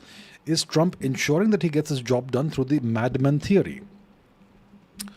See, Trump wants a vassal. That's the bottom line. He wants us to be the kind of vassal that the EU is. The EU, if you put all the EU nations together and add them up, they are kind of double the GDP of India, cumulatively speaking. So India can only be compared with the EU. So he wants India to be a vassal the way the EU is. And he wants a proper vassal. So it will start with economic vassalage, but it will not end until there is military vassalage also. That's what he wants. And this entire matter of the trade deal and the dairy products and agro products, it's just to get a foot in the door towards the step towards vassalage. So the reason why Trump is putting so much economic pressure on India is because he wants India to bend to his will, to cave in and become a proper vassal of the US. Today you had Howard Lutnick or whoever it was saying that India needs to be dealt with, and India, I'm not sure what exact words he used, but they essentially want India to become an American vassal, just like the EU, just like Japan, just like South Korea, just like whatever else. And because they're not getting it, because India remains one of the 5 sovereign nations, that's why they are putting economic pressure on us. They are hoping that this economic pressure will eventually break us, and they will get what they want. A complete unfettered access to the Indian market. They can dump any product they want over here, which means that all India's manufacturing sector, all of the companies will die out, right? And then once that happens, when India is completely controlled by the US economically, then they can start installing American military bases on Indian soil. The first stage is economic, the second stage is military. That's the end game that they seek. And because we are not giving in, because we are not caving in, that's why they are applying pressure. Madman theory, whatever, it doesn't matter. He's not really a madman, he's a very shrewd man. Okay. ADB says, many say Russia is polarizing the American society. My opinion, I don't think Russia has the means to polarize American society. Russia is simply a bogeyman that the American politicians use in order to make political points. So for example, when you had the last US presidential election, which is in 2019, they accused Trump of being in league with Russia. And they accused Russia of trying to influence the course of the election by hacking, I'm not sure what. So I don't believe it at all. My opinion is that Russia has nothing to do with any of this. And Russia is not in a position to influence American society. Russia doesn't have the technological capability to do that. ISX777 says Russia's median age is now 42. Big worry for them. Oh yes, big worry for them. Big worry for them. In 10 years, it's going to be a big worry for us also, because our TFR is now dropping below 3. Big problems ahead for India. A. Rahul says the US citizens having guns is their freedom, but independent countries apart from the West having nukes is a crime. Oh yes. See, there are 2 sets of rules in the world. One set of rules applies to the US, and a different set of rules applies to the world in different ways at different times. That's how it goes. The US is the most powerful and most important country in the world. So it has to live by a different set of rules, you see? And those rules don't apply to the rest of the world. So the US citizens can have guns, they can have machine guns, they can have ARs, they can have AKs, they can have M16s. The US can have several thousand nuclear weapons. But no other country should have any of these rights. Obviously, right? The US is a different kind of country. It's a superior country. They have rights that other countries cannot have. Okay? Aman Pathania sir, thank you. If the US is arming the temporary nation through Saudi, does that mean a war is loading soon? And was that going to be the end of that mercenary nation? Mercenary nation is Pakistan. If the US, see, right now the US has not announced any weapons sales to Pakistan. They have sent a few large-scale C-130 or whatever transport aircraft to Pakistan, but they said that they were simply sending, relief supplies to Pakistan. So, as far as we know, the US has not announced any arms sales to Pakistan officially. And maybe they can't do it because Pakistan has this horrific track record of being a terrorist nation. And if they sell arms to Pakistan openly, officially, then their own citizens may raise questions. So that's why the Saudi-Pakistan deal is a great way of funneling weapons and cash and whatnot into Pakistan through Saudi Arabia. And if it comes to light, then you can simply blame Saudi Arabia like you've blamed in the past. Saudi Arabia. Saudi Arabia has always been the fall guy for the US. They've always beaten Saudi Arabia whenever they felt like. For example, when the Khashoggi affair happened, that journalist who allegedly was murdered in the Saudi embassy in Istanbul, in Constantinople, well, the US treated Saudi Arabia, Mohammed bin Salman, like a pariah for a few years, didn't they? Now everything is back on track. So it is possible that you may have announcements of Saudi arms sales to Pakistan. Not American arms sales, but Saudi arms sales. But obviously the weapons will come into Saudi Arabia from the US, and Saudi Arabia will say that we have some surplus of weapons. So we are disposing of it by selling it to our brotherly nation, Pakistan. That's how it will most likely be done. Nothing has been announced thus far, but I will not be surprised if such announcements don't happen soon. So in case we find that Pakistan is going to receive, significant dispatches, deliveries of weapons and whatnot from Saudi Arabia, it means that the objective is to ensure that Pakistan does not lose another Operation Sindoor-like situation, that they are actually in a position to hit back hard at India. So if we start seeing, such developments, like Saudi Arabia is selling weapons to Pakistan, it may mean that a war could happen soon. It may mean that, yes. The objective for the US right now is that Pakistan should not lose the next war to India. If Operation Sindoor had continued another week, Pakistan would probably have been, broken into pieces. Very likely. The Operation Sindoor was halted at the precise time when we took out their air force, when we neutralized like 11 air bases in 40 minutes. We created the runways. There was no way the Pakistani aircraft could take off after that. Pakistan was helpless at that point. Their radar systems were down. Right? So the Americans don't want the situation to happen again. So they will supply Pakistan with whatever they need through Saudi Arabia. And once the news starts coming out, it means that if India doesn't take action soon, Pakistan may be in a situation where we can't defeat them. Yeah. So it could mean that a war could be loading soon. It could mean that. Yes. Amisha says, Trump hints at greatness in the Middle East amid a 21-point Gaza plan. What's happening? And when is the Maya chapter 2 coming? Okay. Trump hints at greatness in the Middle East. 21-point Gaza plan. I haven't seen that. Let me check. Let's quickly Google this. 21-point Gaza plan. Okay, looks like something new. Trump 21-point Gaza. Okay, what's the deal? Trump's Gaza peace plan revealed.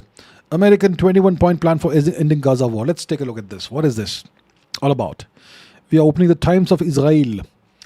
Witkoff proposal envisions all hostages released in first 48 hours, grants amnesty to peace committing Hamas members, encourages Gazans to remain, sees US establish Israel-Palestinian dialogue. 21-point document shared by the US with a handful of etc. countries, etc. US proposal for ending the war in Gaza. The decision to explicitly encourage Palestinians to remain in Gaza caps off a major evolution for Washington. Significant tailwind to the idea that Netanyahu's far right, etc. Voluntary migration of Gazans. Okay, all of that. Exact sequencing isn't specified. Requirements will make likely the proposal difficult to sell to Hamas. The US plan is rather light on details, and so on. Okay, so that's the kind of plan that Trump is proposing. I think based on what I very quickly saw, it's something that Hamas may not accept. But if they accept, then things may go in a certain direction towards peace. Yeah. So we'll have to keep an eye on this. I think it's too early to decide what is happening, what direction things are going to go towards. Most likely Hamas may not accept it. But if they do accept it, then maybe Netanyahu may be not too happy, because he would ideally want all the Gazans to leave Gaza, go to Indonesia or somewhere, and he can then redevelop Gaza into a new part of Israel. So yeah, I think it's too early to decide what's happening. Trump is trying to perhaps negotiate some kind of peace, but he will ensure that the peace is not such that it will inconvenience Israel. And if it is not something that will inconvenience Israel, then and if it doesn't give too much to the Palestinians and to Hamas, then Hamas may not accept it, because otherwise Hamas loses legitimacy in the eyes of its citizens, Palestinians. And so I think it's very complicated. It will be an incredible achievement if Trump is able to get the Israelis and Palestinians to sit down together, shake hands, and sign some deal. If it happens, he will certainly be remembered as a great man if the deal lasts, if the peace lasts. So I think we'll have to wait and watch. Mirrors of Maya chapter 2, I think, should come out by the coming weekend, hopefully. See, writing stories is way more difficult than something. I mean, let's say you are making samosas. You can make samosas on demand, right? But writing a story, it has to be different and interesting and unique every time. It can't be boring. So it takes time. And I'm new at this, especially at writing fiction. So it takes time. I'm hoping it will come out by this coming weekend, but let's see, right? But anyway, thank you so much. I thank you so much for the reviews that you left. I really appreciate that.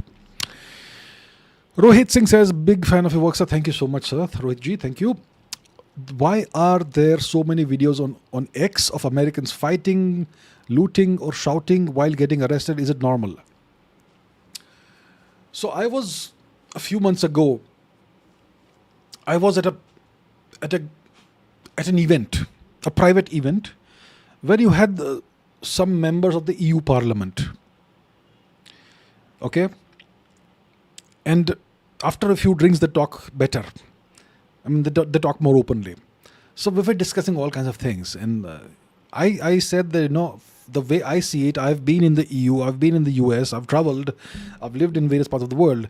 The way I see it, the EU and the US are police states. And the gentleman I was talking with, he said, you're right. The EU is a police state. You see, what do I mean by that, police state? It means that if you remove the police force from the streets, then you're going to have anarchy in a short period of time.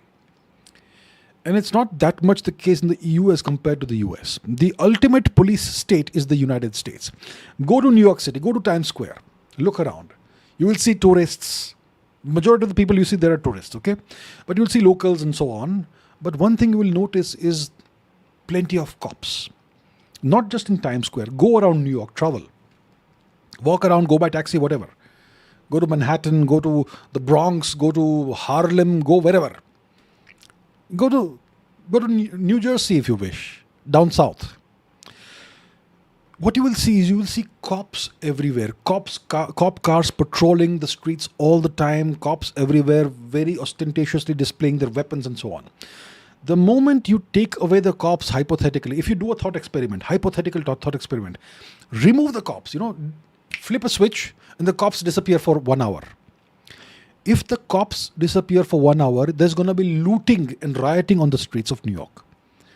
The society is barely kept under control by the threat of deadly force. That is the US for you. It's a police state. And it's a nation that's armed to the teeth.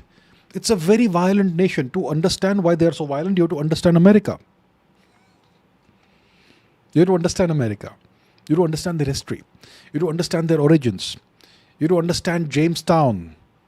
The Americans don't want to recognize Jamestown as the true foundation of the nation. They want to say Plymouth is the foundation of our nation. No. Before Plymouth came Jamestown. Jamestown showed what the US actually is. It was in a sense, it was an omen of what the US society would eventually be like. And then you had the Wild West. What you see in the movies is obviously exaggerated, but yeah, the wild frontier, the push westwards, and so on. And the fact that the US is a nation that's founded on violence, on genocide, on slavery, unfortunately, it's true, right? So because of that, a lot of that is there in the DNA of the nation. The English like to, aim jibes at Australia. They say it's a nation of convicts. The English say that. Ian Botham once said that it'll be fun to play in Sydney in front of 80,000 convicts. He once said that before an Ashes tour, cricket tour, right? He also said that the only place worse than Australia to send your mother-in-law to is Pakistan. He also said that. So anyway, if Australia is a nation of convicts and there is there in the blood, then if your past deeds remain in your blood, in your DNA, then the past deeds of the US is also going to remain there, right? In their blood. So that's why you will see this.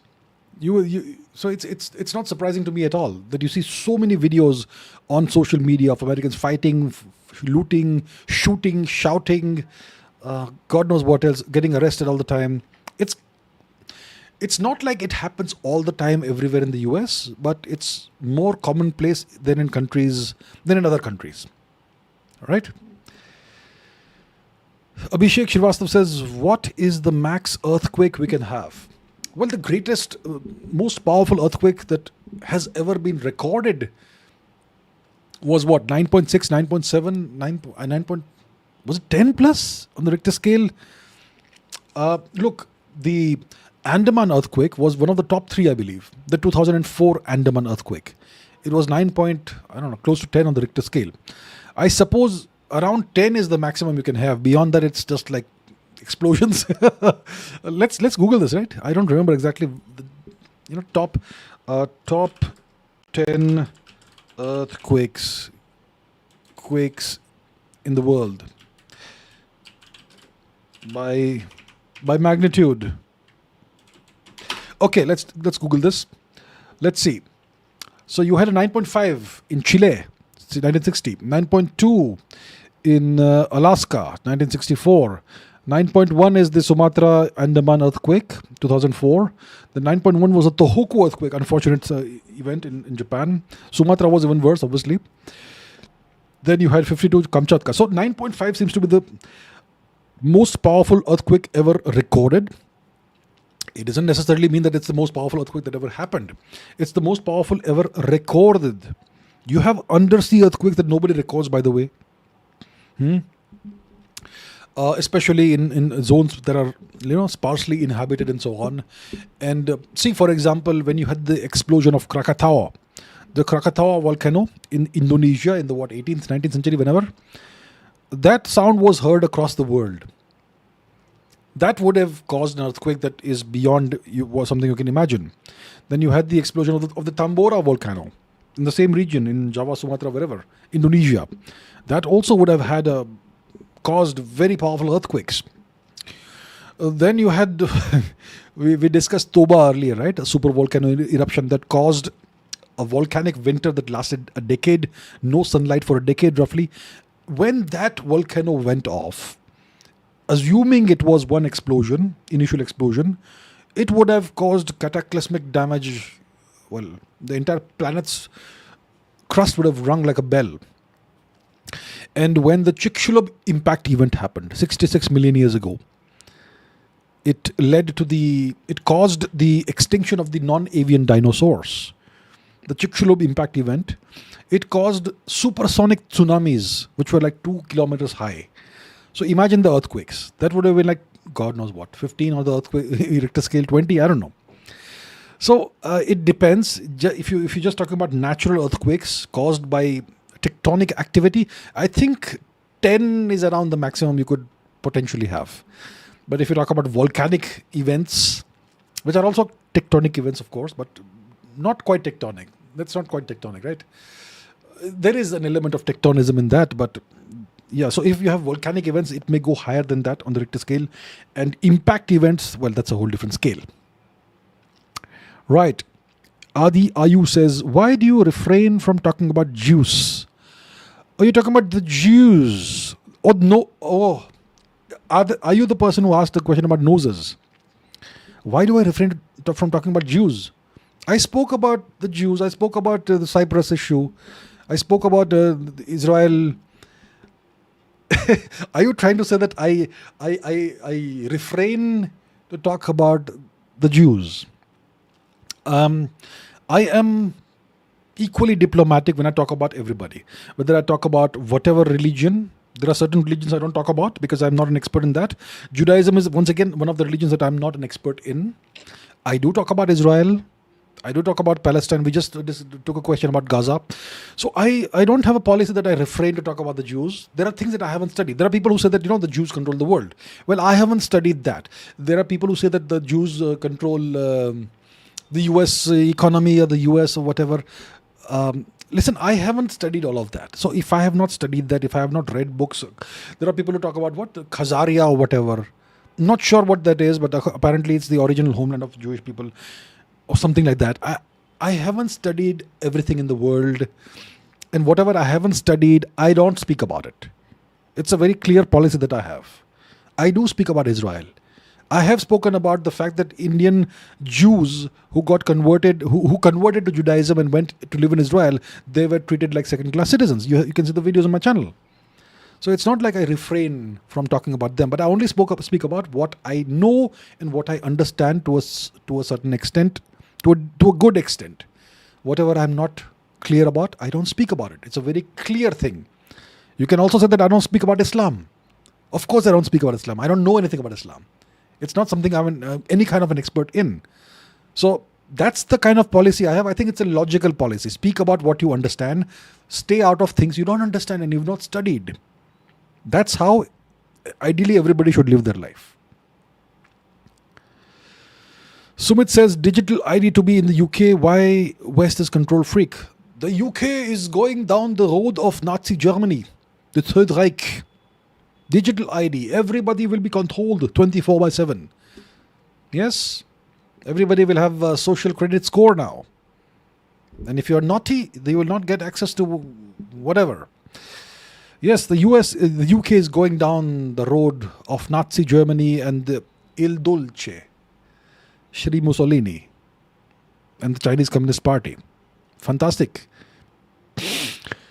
Rohil says, how can India build a more efficient citizen-centric system in parallel to IAS, IPS without provoking resistance from the existing bureaucracy? I'll tell you what. There's one thing that needs to happen in India. End corruption. It is allegedly said that hypothetically, the entire country hypothetically allegedly runs on corruption. Okay? If you want a more efficient, more citizen-centric system, in parallel with whatever exists, start a war on corruption. Even if you remove the alleged corruption by even 50%, it's going to be a way more efficient citizen-centric system than you can imagine, that you can possibly have today. That's the number one thing India needs, number one thing, which will change everything, which will transform everything, is a war on this alleged corruption that allegedly is the backbone of the entire thing that runs the alleged country. Not the alleged country, but you get what I mean, right? You get what I mean. That's what needs to happen. That's what needs to happen. That will solve all the problems, all the alleged problems, allegedly. Raghav Arora says, Pakistan is getting support all over the world. US, China, UAE, really? How will this set the stage for Bharat for now? Listen, we have two choices. We either become a vassal again and we're going to have another 150 years, 250 years of East India Company like rule, or we can try and stand up for ourselves, in which case we'll be alone. But are we really alone if we are 1.4 billion of us? Right? And those who will be used as tools against us will get support from whoever is opposing us and whoever doesn't want us to stand on our 2 feet. So that is the way it's always going to be. If you are someone who wants to grow, who wants to rise, if you want to reclaim your original position as the world's biggest economy and so on, well, the ones who are currently the biggest economy, they will not want this to happen. So you have the choice of either remaining where you are, a mediocre little nation of losers, or you reclaim the greatness that is deservedly yours. Right? So that's the situation we face right now. How will this set the stage for Bharat right now? We have to get used for the world to be tougher than what it is. The past 20 years, Indians have been able to travel all across the world. H-1B visas are very easy to get, blah, blah, blah. Now it's going to be tough. Everything is going to be tough for India. And that's what we need to get used to. We need to get ourselves used to for the next 20 years. If we can somehow ensure that over the next 20 years we keep on growing as an economy and we don't get vassalized, then in 20 years the world will become way easier once again. It's a question of surviving 20 years of tough times. That's what India needs to do.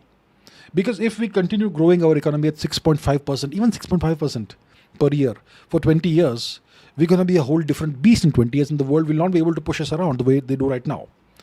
So that's what India needs to do. We are not a hegemonic nation. We are not an expansionist nation. We don't invade other countries. We don't colonize and destroy other countries. We have never done that. All we want is that you leave us alone.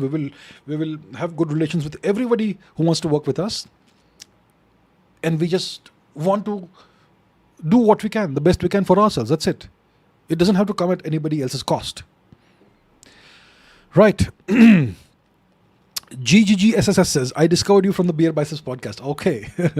Please make it a point to appear on other podcasts so the others can can learn basic geopolitics. I wasn't aware of non-sovereign actors.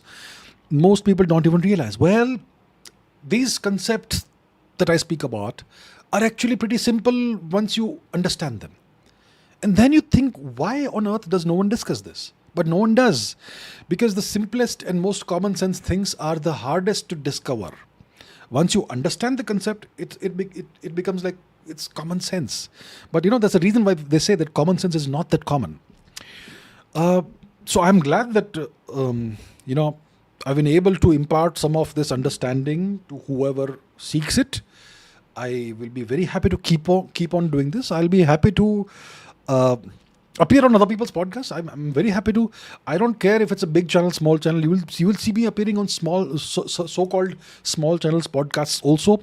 All I require is that the host, the person I speak with, should be intelligent and should be interested. And I'm happy to appear on any channel, as long as the conversation is interesting for me, as long as I enjoy the conversation.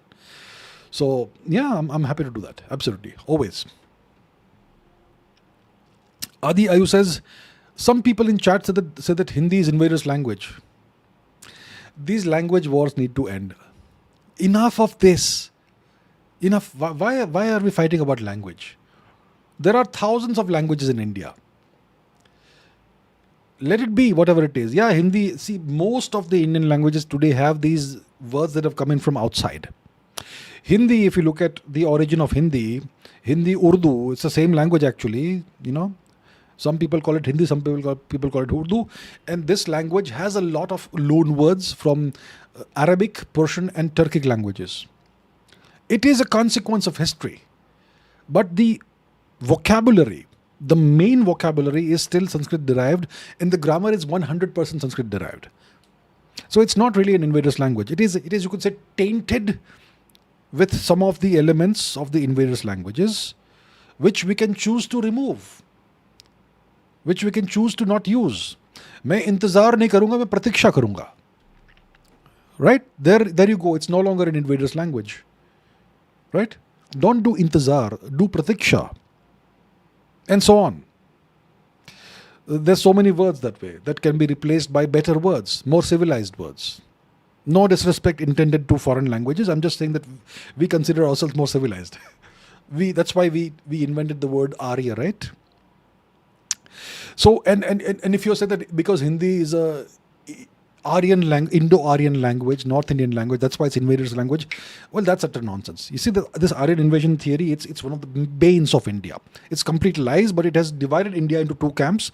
Those who believe that they are the original natives of India, Dravidians, and those who are regarded as descendants of invaders, people like me. We are all natives of India. There was no Aryan invasion or migration. It's all lies. And that's why I keep saying the education system has to be reformed. Because it is poisoning the minds of Indians. All right. Vivek Singh says, Russia was allegedly in Alaska airspace with the 1950s bomber. Are they running out of air power? Many YouTube channels are also are reporting the same. A 1950s bomber. Which one? Tupolev something. Really? Let me... Let's see. Russia, Alaska, airspace. Let's see what it says. NORAD scrambles jets to intercept Russian... let's go to news. The Tupolev 95, the Bear, with the counter-rotating propellers. The incredible noise level. Russian drones and aircraft have made several incursions into NATO airspace. That's fine. I'm talking about Alaska. Near Alaska. It's not over Alaska. As far as I'm seeing over here. Here. The detection of 4 Russian jets in international airspace of Alaska. Once again, it says in international airspace. intercepted near Alaska. Near. It's all near Alaska. It's not over Alaska or in Alaska. That would be a significant provocation if Russian aircraft were flying over Alaska within US airspace. That would be a massive provocation. That's not what's happened. They're flying near Alaska. That's okay. It's international airspace. It's perfectly legal to do that. So, yeah, I just checked it out briefly. Briefly, whichever direction it was. Right? So it's not over Alaska, it's near Alaska, which is fine.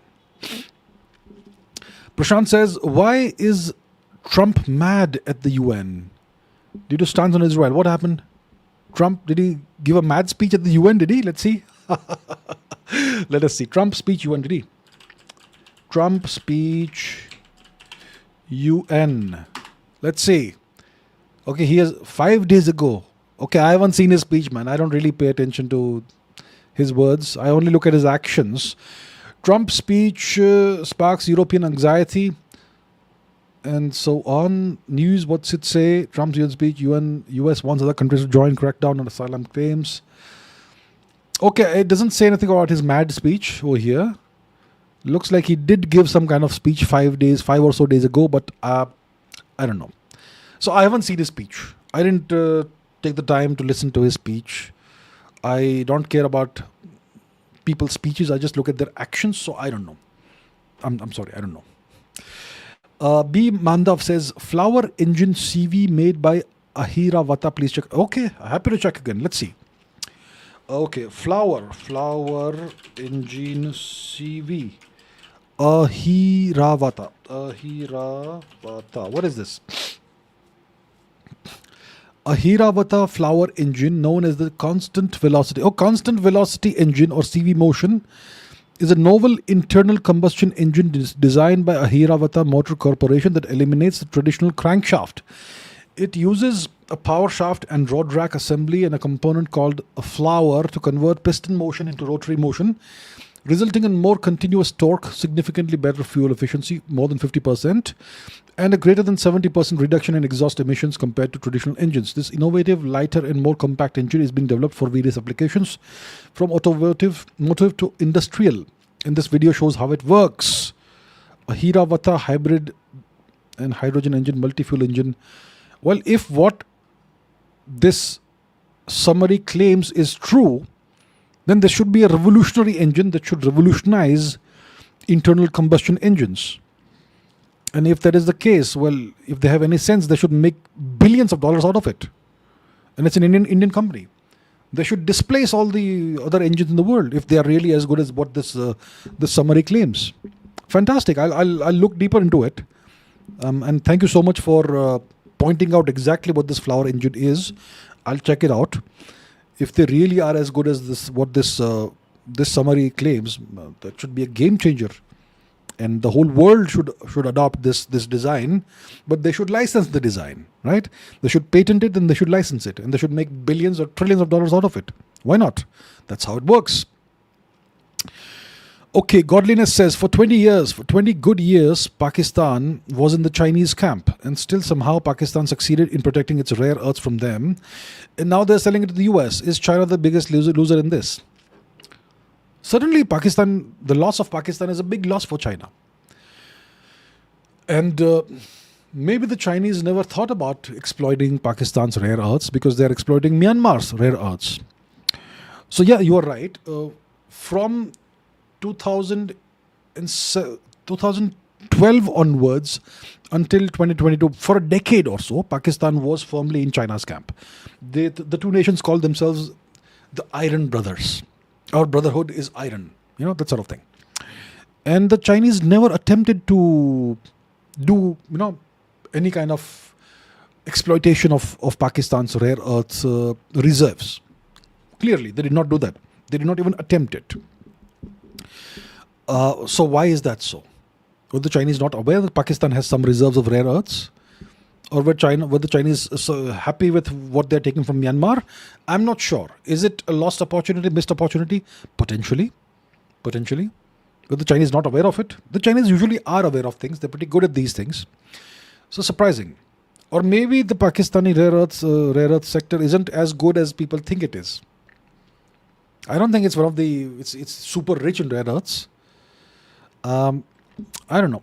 So now the Pakistanis are going to sell their rare earths to the US. Yeah. So maybe, I can think of two scenarios. Maybe the Chinese did do their due diligence and they concluded that it's not an opportunity that we need to get into because it may cost us more than we are able to extract out of it.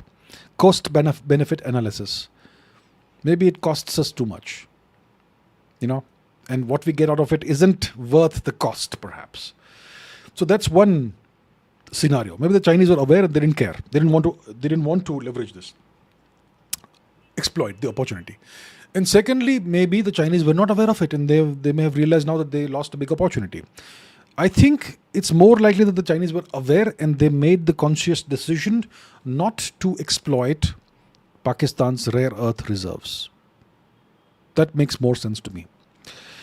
Ansh says, Abhijit Iyer says Cold War was my German scientist versus yours.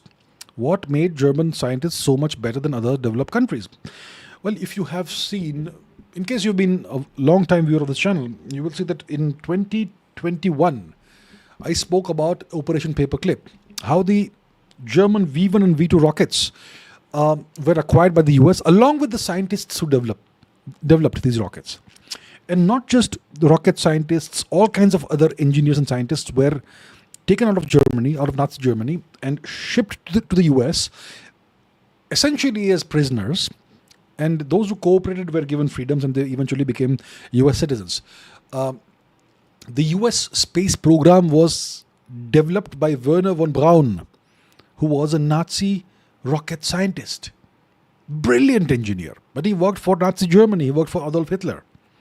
He was taken to the US as a prisoner of war. And he eventually developed the Saturn engines and the rockets that took Americans to the moon. And the Soviets also got their hands on Russian scientists and engineers. And that's how the Soviets were able to develop their space program. So the American and space program are both offshoots of the Nazi space program. The world's first ballistic missile was a Nazi missile. The world's first cruise missile was a Nazi missile.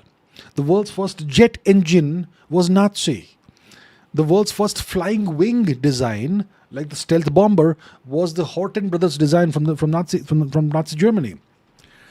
So once the Nazi regime fell, the Russians and the Americans scrambled to get hold of as many scientists and engineers of the Third Reich as possible.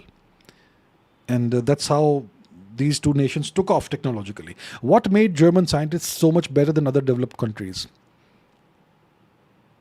Their education system. Yeah.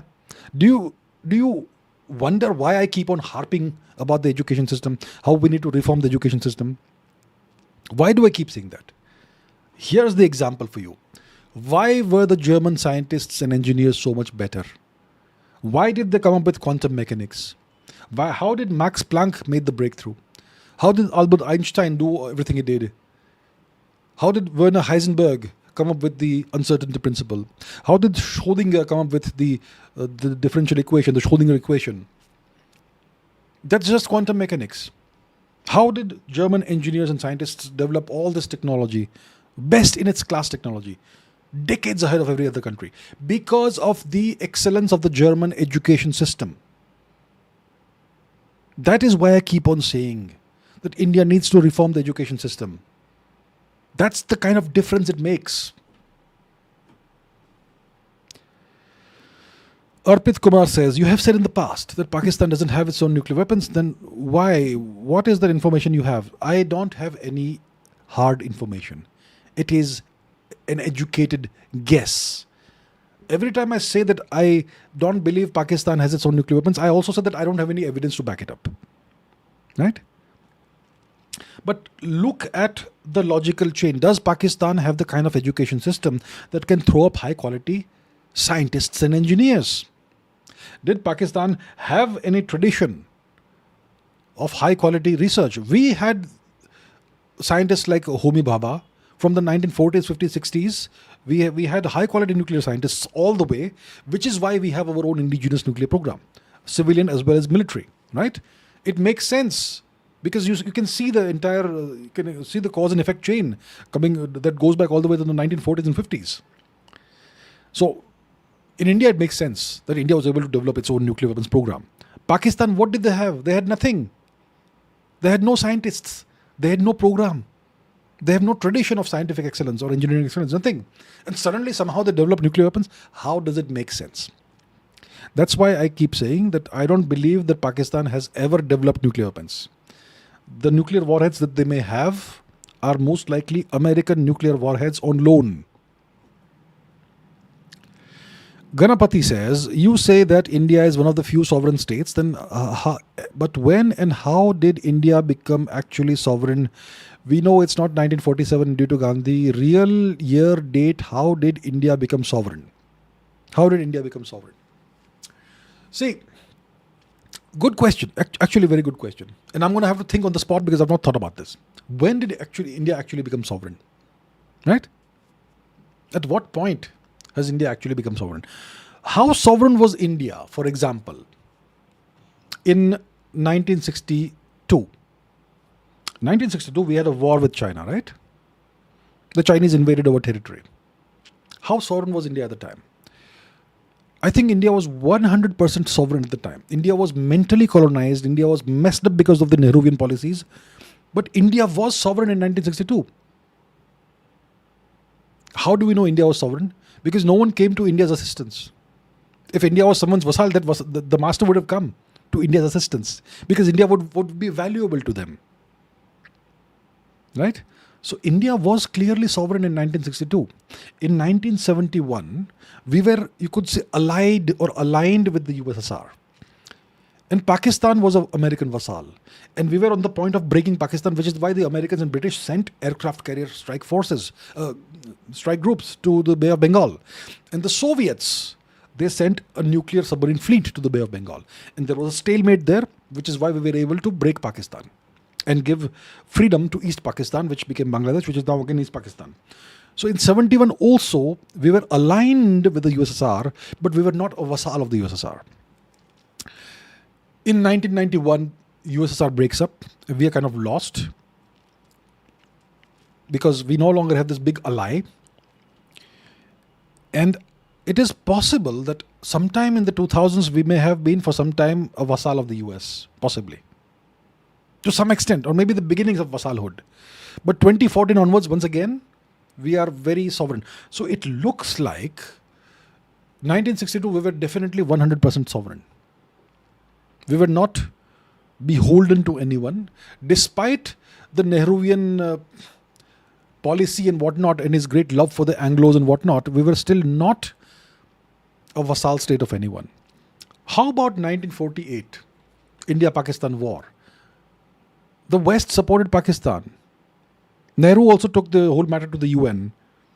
But once again, so it is clear that from 1947 onwards, we had dominion status, which made us still a vassal of the UK. But once we became a republic, 1950 was it?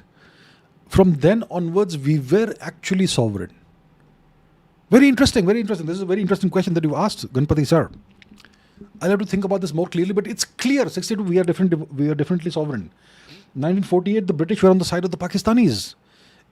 Their dominion, we were also a dominion. So it looks like we have been sovereign, despite all our flaws, all our setbacks, all our drawbacks, whatever. We have been sovereign since 1950, more or less. In the 2000s, where we actually, I think we were taking steps towards American vassalhood during Shri Manmohan Singh Ji's time, but we never properly became a US vassal. So it looks like despite all our flaws, we have been sovereign since 1950. Very interesting question. Very interesting. All right. Sumit says, digital ID in the UK, why do they want to control people? Because if you control people, you get more power. And people who are the least charismatic and least deserving of power, they want the most power. It's because the UK and the West is becoming more authoritarian now. So why do they want to control people? To have as much power as is humanly possible. That's why. Okay.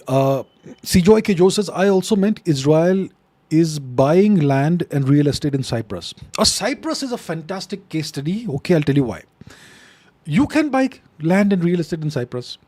You have to, I don't know what the cost is. Cyprus offers people this citizenship by investment. I don't know how much it costs, okay?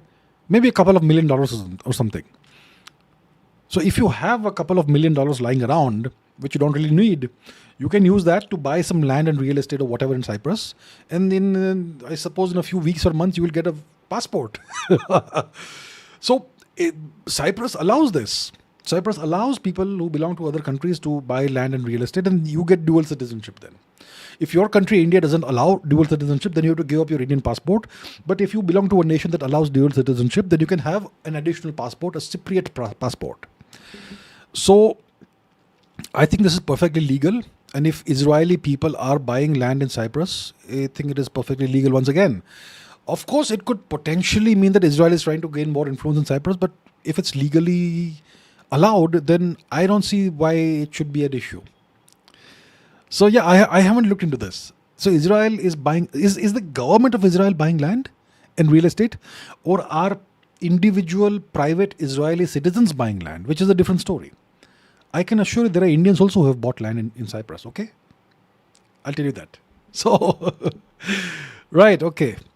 Divnur Singh is here. So will Ukraine take back the conquered areas of Ukraine like the Donbass? I don't think so. I don't think it's ever going to happen. Trump recently put out a tweet, right? That, Israel is eventually going to take everything back. And what we need to ensure is that Israel actually achieves, what Israel achieves is that it should retake all the territories that Russia has conquered from them. So earlier Trump was saying that there needs to be some kind of a partition of Israel, and Israel should accept whatever it has lost by now. But now he has changed his tune, and he is saying that that Ukraine should be in a position where it regains the territories that Russia has taken. I don't think it's ever going to happen. Russia is in a much more advantageous position. Russia is way more powerful than Ukraine. Russia is able to stand up to NATO as well if required. In the past it's been 3 years, more than 3 years, 3.5 years. Russia's economy has rebounded. Russia's military economic engine has also rebounded. I don't think they're going to be able to do a thing about the territory that Russia has taken. So Ukraine will not, in my opinion, regain the territory that Russia has conquered. Divnur Singh says, if Europe decided to militarize and industrialize again, how long until they become a superpower? Or will the Jewish bankers funding them fear the Hugo Boss suits again? See, Europe can become a superpower only if it has one single center of power, which is legitimate in the eyes of the people. You can have a region, a EU region, where the people are slaves, but with a citizenry of slaves, you can never be a real superpower. So for the EU to become a superpower, they first need to have a single center of power, and that single center of power has to be the legitimate center of power in the eyes of the population, the majority of the population of the EU. Is Brussels legitimate in the eyes of the EU citizens? I would say most of the EU citizens don't like Brussels ruling over them. Right? The sentiment I get when I talk to people and meet people or whatever, and overall, is that the people of the EU don't like the fact that Brussels is the overlord, the unelected overlord. Right? So that's one issue. Now imagine that issue doesn't exist and you just need a center of power and industrialization. So if Europe decides to industrialize and militarize again, how long until they become a superpower? See, right now, if you take a cumulative accounting of the EU's GDP, let's do it live, right? Let's do it live. Total GDP of the EU, total cumulative GDP of EU. What is it? 17 trillion euros. Please give it in USD. Okay, it's about $20 trillion USD. $20 trillion. GDP, nominal GDP, which is slightly ahead of China. So if you put the whole of the EU together, it is slightly ahead of China actually. But they aren't a military power. But now they're gonna invest double their GDP into the military domain. So it would take probably at least a decade for this to have an actual effect on the ground of the EU becoming way more militarized than it is today. Because if you start spending 5%, they're going to start spending 5% in the next 10 years. Right now it's less than 2.5%. So if by 2035 they're spending 5% of the GDP on military, then at that time they'll start becoming a major military power if they are united. So I would say it will take at least a decade for this to happen. If there are people who have these visions of the Hugo Boss uniforms and those marching boots, then they will not want this to happen ever. They will not want the EU to militarize as a single cohesive entity. What they will do is that they will cherry pick certain nations who should militarize in the EU, and all the budget should go there. For example, Poland. Poland is being militarized right now, and Poland probably now is more powerful from a military perspective than Germany already. So Poland could be the next bulwark against the Russian Empire, perhaps. The way that the Europeans talk, it's like the Russians are going to advance further westwards. So you need bulwarks, and Poland is the next one. But yeah, I don't think Germany will be allowed to militarize. Poland, perhaps. France, perhaps. The UK, I'm not sure about the UK. So I think even if you do a theoretical thing, a hypothetical thought experiment, it will take at least a decade before they become meaningfully militarized. Minimum a decade. Divnur Singh says, is America a temporary nation? So how do we define a temporary nation is the question. See, the nation state system itself is temporary. It all came out of the Treaty of Westphalia, the treaties of Westphalia. It's been around for like a couple of centuries, 2-3 centuries. And you already see this increasingly, that there are certain nations that are once again behaving like empires. The US is, the Chinese are, even the Russians are. It makes sense for India also to do that if India can get its ducks in a row.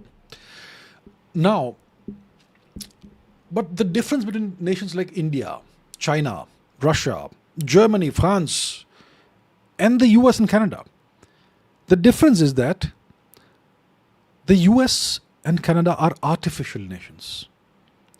Let's discuss temporary next. We'll first discuss which are artificial, which are not. See, France is this large entity which once had multiple languages that were spoken. You had so many languages that were spoken in France, not just the French language. You had the Provençal language, you had various Breton languages, and so on. But all of that was essentially suppressed, and the French language was imposed on everyone. And today you have a nation called France, but it is not an artificial nation.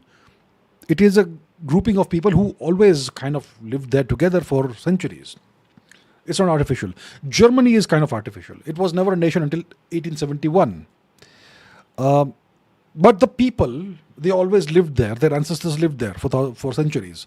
So that from that perspective, it's not that artificial. The US is a patently, obviously artificial nation. It's a nation that was created through settler colonization, through genocide and slavery. It's definitely artificial. So is Canada. And artificial nations are generally more temporary than nations that are legitimate because of historical reasons. So yeah, I can certainly say that America is a temporary nation. So is Canada. Artificial nation. So is Canada. Is it temporary? It depends on how powerful it is. As long as it remains super powerful, it will not be temporary. But if it becomes fragile, if there is infighting, if there is the center of power fragments, then the US could soon fragment itself. You could have states seceding from the US, like what happened in the 50s, 60s, 1840s and 50s, right? You had the secession of seceding. The southern states seceded from the Union. So the moment you have a weakening of the power, the center of power, you're going to have this issue. So, but you could also have that in India, There are forces that seek to fragment India as well. So I think what I can say is that the US is an artificial nation, and so is Canada. Temporary or not, only time will tell. As long as they can remain cohesive, unified, and the center of power remains powerful, it is not temporary. But if the reverse happens, then the nation could fragment quickly.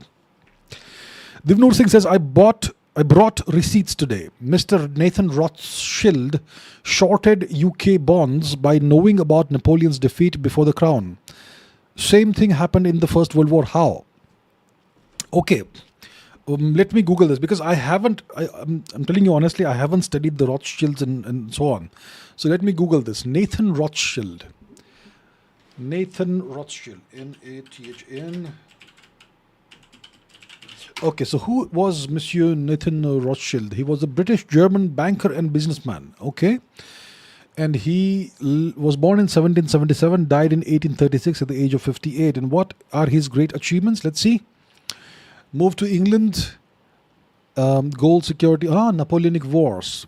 So he began to deal in gold bullion and so on. Waterloo brought many million pound scoop. Okay. And they claim that this is an embellished version of events and so on. Did get to London first and alerted the family to Napoleon's defeat. Okay, so it looks like they did short possibly the bonds. Interesting. And the same thing happened in the First World War. How? I'm not sure how, because I haven't studied this. Maybe they had, maybe they had access to information that others did not have, and maybe the information reached them first. I would have to assume. I haven't studied this. I haven't studied the Rothschild, so I can't say. But clearly what you're saying seems to be corroborated with what's there in the Wikipedia article. It may be disputed, but it's there in the article, so it may perhaps have more than an element of truth to it. And if the Rothschild dynasty, the lineage continued, and they remained in power as powerful bankers, and they retained the same sources of information, then it's possible that they were able to do that in the First World War also. It would make sense that they were able to do that. So possibly that way. But I haven't studied this in detail, so I can't tell you exactly how. But interesting. Clearly what you're saying is, it's kind of corroborated by Wikipedia. Shivam Bakshi says, is India at a real risk of balkanization? Okay, we have crossed 2 hours, 20 minutes. I should end this soon. So please, everyone, stop taking super chats. I'll finish the ones that we have. Okay, is India at a real risk of balkanization? It is. If you have a government in Delhi that is not powerful enough, if you have a weak leadership, India will be at real risk of balkanization. It could happen very rapidly. Yeah. Why is that? It's because of the federal system of India. It's because of the Indian population that is divided against itself. It's because of the consequences of the education system. It's because of the Aryan invasion theory, which makes people think that some people are natives and some are invaders. It's because of the religious divides that have been created in the Indian population. It's because of the industrial scale Christian conversion, religious conversion that's happening in various parts of India. All of these activities are designed to eventually balkanize India. So India is at real risk of balkanization. Yes, India is. Divnur Singh says 84% of Bolsheviks were Jews. They killed 60 million Christians, and all we remember is that the Jews died in the Holocaust. Albanian genocide was probably worse. Was it? Okay, let's see. Let's see if this is true. Is it? Okay, 84% of Bolsheviks were Jews. Was it true? Let's see. Jews, is this true? Let's see. No, the claim is false. It's a common anti-Semitic trope. Okay. This is what this AI says. It's an AI overview from Google. According to a 1907 estimate, only 10% of Bolsheviks were Jewish, and a later Bolshevik party census showed that Jewish members made only 5.21% of the party. So key facts. Minority, not a majority. Anti-Semitic origins. This false claim was used by anti-Semites and enemies of Bolshevism to create a political slur, conflating communism with Jewish interests and so on. The internationalist and atheistic ideology of the Bolsheviks was in fact incompatible with Jewish and so on. So it looks like it's not true. At least that's what this AI tells me. And the Jewish Bolshevism What's it say over here? Percentage. Is there a percentage sign that I can search for? Percentage. 5.21%, 6%, and so on. So once again, what these articles claim and what the AI claims is that it's only 5 or 6% or 10% or whatever. Once again, I have to remind people that you cannot always trust what Wikipedia says, and AI also, you can't always trust it, but whatever it says is that it's not true. And what about the Albanian genocide? Let's see. Was there a genocide in Albania? Albanian genocide, let's see. Albanian genocide, massacres of Albania, the Balkan Wars, the first war, which preceded the First World War. Okay, so I haven't really studied the Albanian genocide, so I can't say. So, Divnur Singh ji, what the AI says, what Wikipedia says is that no, it's not 84%. That's an anti-Semitic trope. The Jews were only 5% or 6% or 10%. So I don't know. I haven't studied this part of history. I haven't looked at things from a religious perspective. I haven't studied this, so I can't really say. But yeah, we saw what we saw just now. Okay. Divnur Singh says, was 9/11 an inside job? Well, Tucker Carlson seems to believe so. Tucker Carlson is putting out videos on his YouTube channel saying that 9/11 was a cover-up. That the truth hasn't been told to the people of the United States. And if it's a cover-up, it could indicate it's an inside job. I'm not sure. So I don't know. I think that there are elements of 9/11 that don't make a lot of sense. How did those buildings just collapse? Buildings made with steel frames.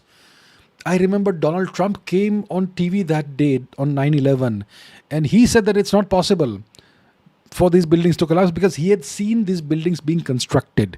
He is a real estate developer in New York. He had seen the construction of these buildings when they were being built, and he had seen the steel frames around the buildings. It's impossible for such steel frames to just disintegrate into dust. So Trump himself hinted on that day. I'm sure you can find the clip on YouTube. So Trump himself said that this could not have happened. So it looks like there could have been some kind of cover-up like Tucker Carlson is alleging. It's possible. I think there is more to this than meets the eye. What were the dancing Israelis? I have no idea. Let's Google it. Dancing Israelis. Let's see. Dancing Israelis. What is this? September 11 attacks, advanced knowledge conspiracy. It's a term used to describe various dances performed by people in Israel. Okay, I'm sure this is not what Divnur Singh is talking about. I think he's talking about this one. September 11 attacks, advanced knowledge conspiracy theories. Do we have dancing Israelis here? Dancing Israelis, really? So in September 2011, the New York Times and Israeli newspaper Haaretz reported that 4 hours after the attack, the FBI arrested 5 Israelis who had been filming the smoking skyline from the roof of a white van in the parking lot of an apartment building for puzzling behavior. They were charged with illegally residing in the US and working there without permits. The Israelis were said to have pulled into the parking lot after the destruction of the first tower and videotaped the remainder of the disaster with what was interpreted as cries of joy and mockery. The incident became known as the dancing Israelis in conspiracy theory circles, and so on. So it looks like what Divnur Singh is talking about is this particular incident, which seems to have actually happened because it was apparently reported by the New York Times and Haaretz. So it looks like this actually happened. So yeah, I'm not aware of this, but interesting. What happened to these people? They were held in detention for like 2 months. Let's read further. They searched the van and found about $5,000 in cash, foreign passports, a box cutter. The men were held in detention for more than 2 months, during which they were subjected to interrogation and polygraph tests before being deported back to Israel. Back home, several of the men appeared on Israeli TV, and one of them said that the fact of the matter is that we are coming from a country that experiences terror daily. Our purpose was to document the event. And so on. Okay, I'm not going to read the whole thing, but it looks like there were some Israelis, 5 Israelis who behaved in a very suspicious manner, who were arrested in New York. The arrests were reported by the New York Times and by Haaretz. They were detained for 2 months and then deported to Israel. Yeah. Shivam Bakshi says, I think China is still super vulnerable despite being efficient and powerful, but the US is much more stellar and stable, truly the ultimate superpower. The US is way more powerful than China, and they have things under control, properly under control. No question about it. China is way more vulnerable than the US. So I agree with you. So the US has more than 700 extraterritorial military bases all across the world, and these are run super efficiently. There are no issues, there are no logistical issues, no supply issues. Everything is running smoothly. People don't even realize there are more than 130 US bases in Japan, similar number, possibly more than 100 in South Korea. Doesn't anyone even realize this? This operation is so smooth, and they have the world's best technology. They have more than 4,000 nuclear warheads. God knows how many actually they may have. And yeah, they are in the forefront of almost every technology in every domain. So they are obviously at the peak, the pinnacle of their hard power. So I think these reports of the impending collapse of US hegemony or impending decline of US hegemony, these reports and these stories are way too premature. ADB says, many people say beyond the oil and gas revenues running Moscow, Russia is a failed state. What's my opinion? By the way, have you visited Russia or any Central Asian nation? I have not visited Russia. I have not visited any Central Asian nation. I would love to visit all these nations. I would love to visit them all. Many people say Russia is a failed state beyond oil and gas revenues. I don't think Russia is a failed state. What's the definition of a failed state? A state where you don't have administration, you don't have governance, where you have people who don't hold legitimate power, who have actual power, and who are running the show. There is no law and order, there is no government, or less law and order, less government, and so on. Pakistan is an example. The government should be running the country, but it's the military who's running the country, and the terrorists who are running the country. And terrorists get more protection than civilians, and so on. That's a failed state.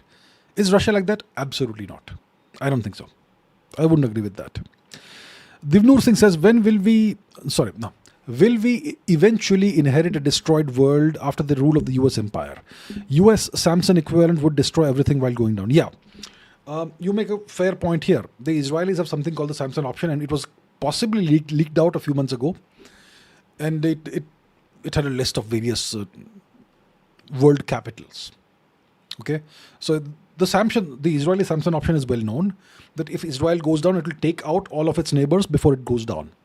If we go down, we're going to destroy you all as well. So that essentially is mutually assured destruction, and that makes sense because Israel is surrounded by enemies. Now the US has its own version of the Samson option. It has the original Samson option, and it is far worse than Israel. The US Samson option is that if the US goes down, they will nuke every country in existence. Nothing survives if we go down. That is the American Samson option. They will nuke India, despite India having never done a thing against them. Right? So that's the American Samson option. So if the US goes down someday, every empire eventually declines and disintegrates. Every empire in human history has gone through this. It eventually does disintegrate and dissolve. So when this happens, whenever it happens, maybe 100, 200, whatever years, will the US destroy the whole world while going down? That would be horrific, right? So if that is the case, then yeah, if that's what the US does, if that's what the US chooses to do, then I think we will definitely inherit a destroyed world after the end of the US regime. Definitely. And it won't be just a destroyed world, it will be a poisoned world.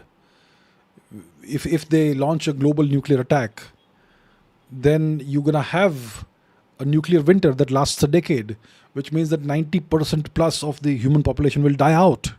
And what will we inherit? I mean, it's going to be horrific if it actually happens. But yeah, that's the scenario that they have in mind. If they go down, they destroy everything. Divnur Singh says, should we spend money on space programs? Many people dislike spending on space when we can spend on social facilities. I think we should spend on space. See, for example, if you look at this from the perspective of a nation like India, in the 20th century, India spent money on a space program. When India was in abject poverty, India was indeed in abject poverty at the time. India's GDP was growing at 1%, 2% per year. the Nehruvian rate of growth. And most Indians were really poor, really poor. Most Indians did not have footwear those days. At that time, India spent money on the space program. Today, India is in a much better position. And because of the money that was spent on the space program at the time, today India is completely sovereign in space. India can launch its own satellites, its own spy satellites, military satellites. India has been able to develop and deploy ballistic missiles and all kinds of missiles because of the investments India made on this seemingly wasteful thing in the 20th century. It has ensured that India is not dependent on other nations. India would not be a sovereign country today without its space program. So I think it's very important that, things that seem like wasteful expenditure, you also spend money on that because you have to think of it as a long-term investment. Let's say the Americans implement their Samsung program and they start nuking the world. But if you have an advanced space program, maybe you'll be able to, hypothetically, take a few million people into orbit and maybe settle them on Mars. I'm just painting a far-off picture here. But let's say in 100 years' time, the Americans decide to nuke the entire world and exercise their Samsung option. If India has and other countries have invested in the intervening period on the space program, then by that time we may have rockets that can actually take several million people out of the Earth's away from Earth and to Mars or wherever, where you can build bases where people can live long term. So it makes sense. And humanity eventually should be a multiplanetary species for sure. We should eventually, in the next 50 years, have bases on the moon, on Mars. And eventually, why not go everywhere we can go? So I think it makes sense to spend money on space programs and on advanced technologies that may not make sense to a lot of people, but are actually valuable. Adi Ayu says, do a live podcast with Divnur Singh. Sir, everybody is welcome to ask questions. Why are you getting upset about this? No one's preventing you from asking 75 questions if you want to, right? This is unnecessary sarcasm. Divnur Singh says, are we capable of immense violence or is the top dog way too ahead with the runner-ups US, Russia and China, increasing the gap? What do we mean by immense violence?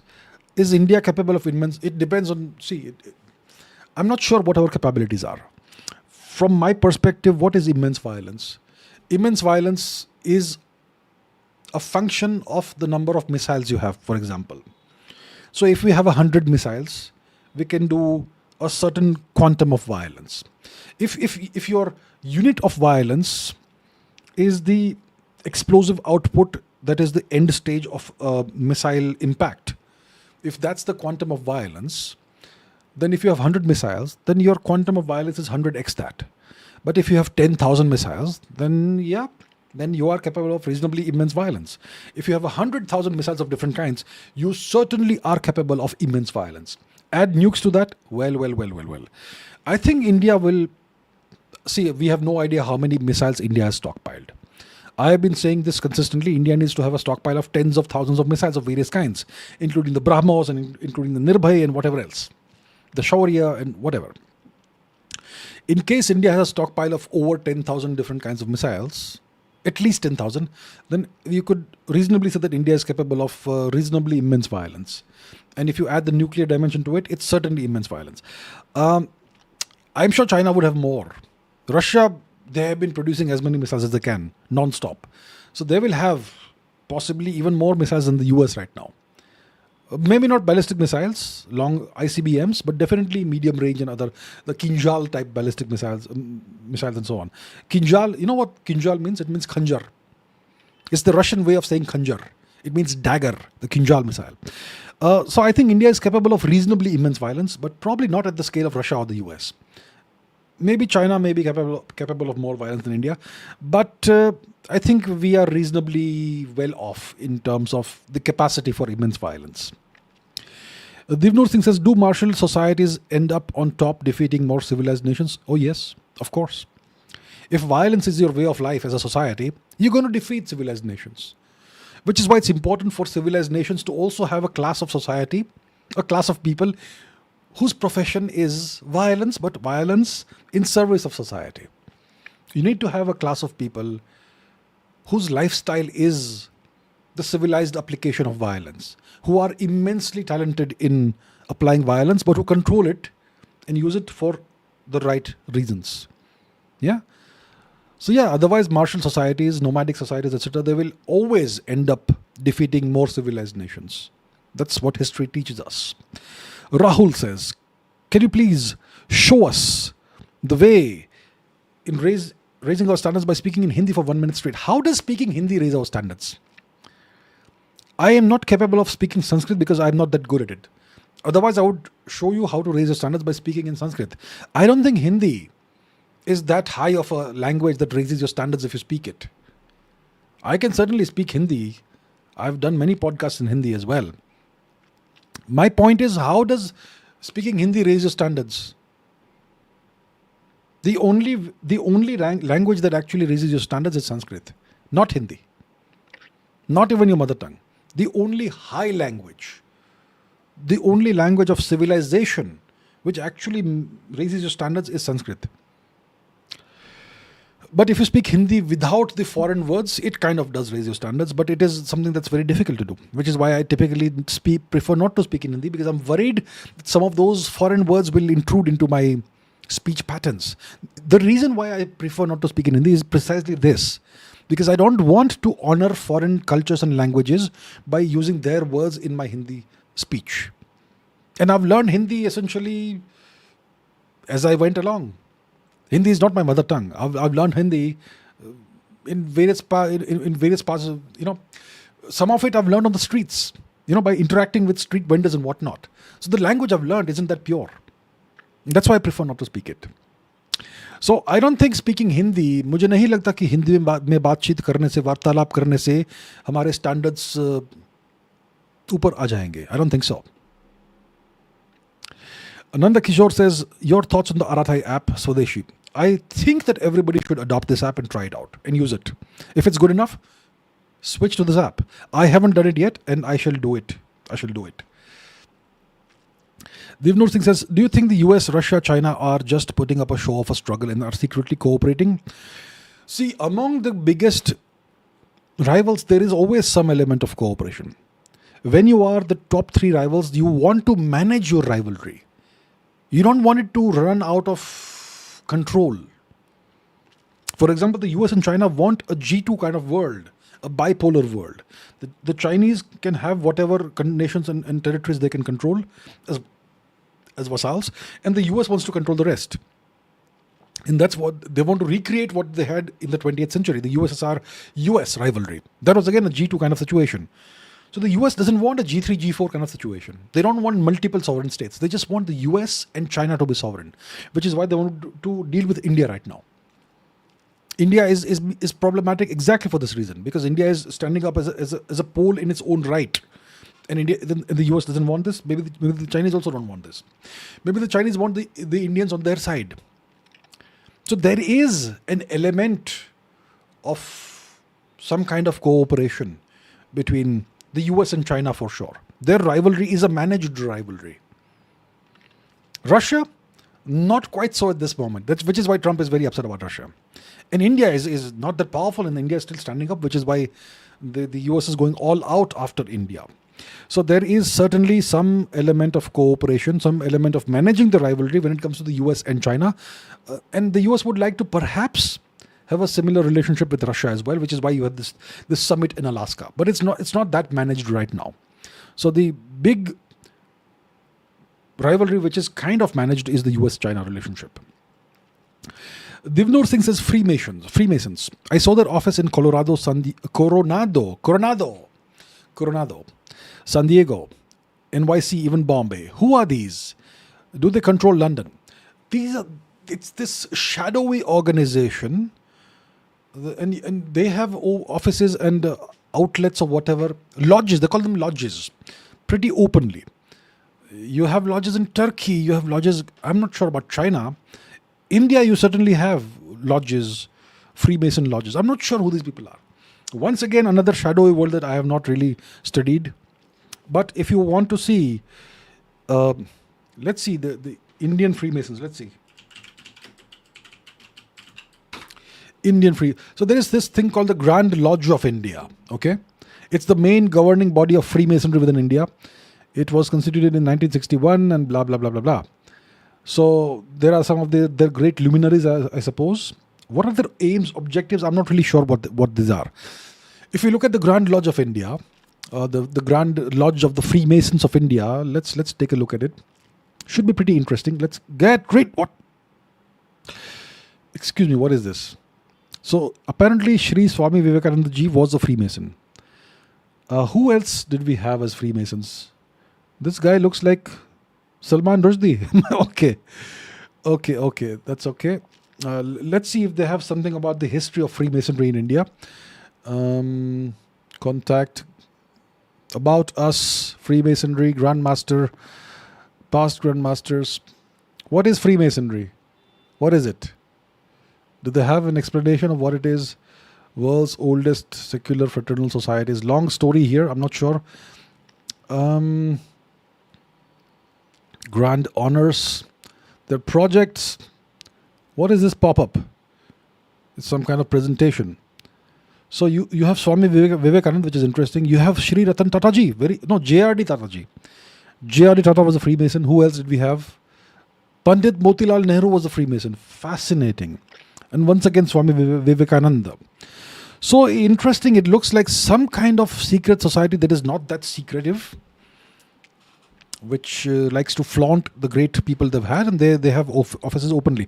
I'm not sure what their objectives are, what their mission is, and so on. So I'm not sure. I have not really studied the Freemasons, what their history is, what their aims, objectives, and so on are, and whether they control London. I'm not sure. Yeah. Teen Talks Dharma says Russia has a great military. The Chinese have production. Israel is special. What does India have to remain sovereign? Why doesn't the US just use military on us? See, you need just causes to go to war. Even if you're a tyrant, even if you're a hegemon, you always want to put on the appearance that you are a good person. Why do the Americans keep on speaking about human rights and democracy and freedom and all that? Because they want to portray to the world that they are the freest society, the nicest society, and the fairest society in the world. We are the shining light that everybody should try to follow. So when you have that portrayal in front of the world, you can't go around invading nations. So they cannot use their military against us unless they have a just cause to go to war. Right? That's why they can't do it. What does India have to remain sovereign? We have our big population. We have tremendous population. We have tremendous potential. We have a huge territorial extent, gigantic territory, subcontinent-sized territory, with all the resources you can ask for. You have a lot going for you, Indians. India has a lot going for it. We have a huge maritime shelf. We have access to the largest ocean, one of the largest oceans in the world. Our geographical location is gifted by the gods. We have so much going for us, but we don't realize it. Because my teacher did not teach me, so I don't know. Because I can't think for myself, right? That's what has been done to us by the education system. We have been made incapable of thinking for ourselves. So whatever is not in the textbooks, whatever the teacher did not teach us, we can't imagine. That's the problem. Okay, Divnur Singh says, will we ever achieve world peace, or are we just violent apes who will always fight each other? We will never achieve world peace. Nah, not going to happen. We are indeed violent apes. And it's in our blood, it's in our DNA to be violent. Even if you look at the history of ancient India, whenever India was not unified under a single empire, we had kingdoms that fought each other. Of course, because of our culture, we did not target the civilians. We did not touch women, children, civilians ever. The armies fought the armies, and that's how things were decided. But we did fight. And we had a whole class of society which was warriors. Right? So even the most civilized society had an entire class of society whose profession was warfare. It's who we are. We are violent apes. We will never have world peace.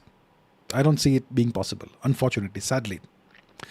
Divnur Singh says, should we get multiple passports? Caribbean, Turkey, Indian OCI.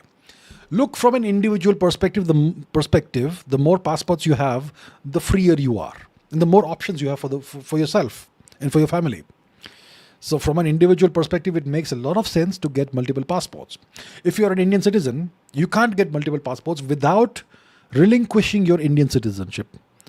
I mean, there are people who will have multiple passports and they will not inform the government of India. Those people are breaking the law, and there are people like that who exist. But see, from an individual perspective, it is great if you have multiple passports, because it opens more doors for you. Definitely. Echo says, language and religious tensions threaten stability. All these factors threaten stability. If there is hatred between languages in a country, let's say you have a country which has the same culture, civilization, but different languages, and people of different linguistic groups don't like each other, it obviously threatens stability, sir. And similarly with religion is more deep-rooted. So yeah, it does threaten stability. Ganapati says, your take on Prescott Bush connection with Hitler. I am not aware of this. Prescott Bush connection with Hitler. I'll have to look into it. I'm not sure about this. Let's quickly take a look. Okay, Prescott Bush. George W. Bush's father? No. The 1988 Bush's father. Okay, so this gentleman, his children was George H.W. Bush, who was the president in 1988. Now, what connection do we have with Hitler? How Bush's grandfather helped Hitler's rise to power. Very interesting.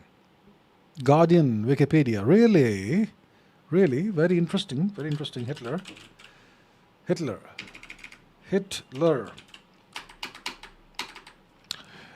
Okay, there seems to be something. It will take me time to read this, so I'll not go into it. But interesting that you are pointing this out. Looks like there is some kind of connection. Very interesting.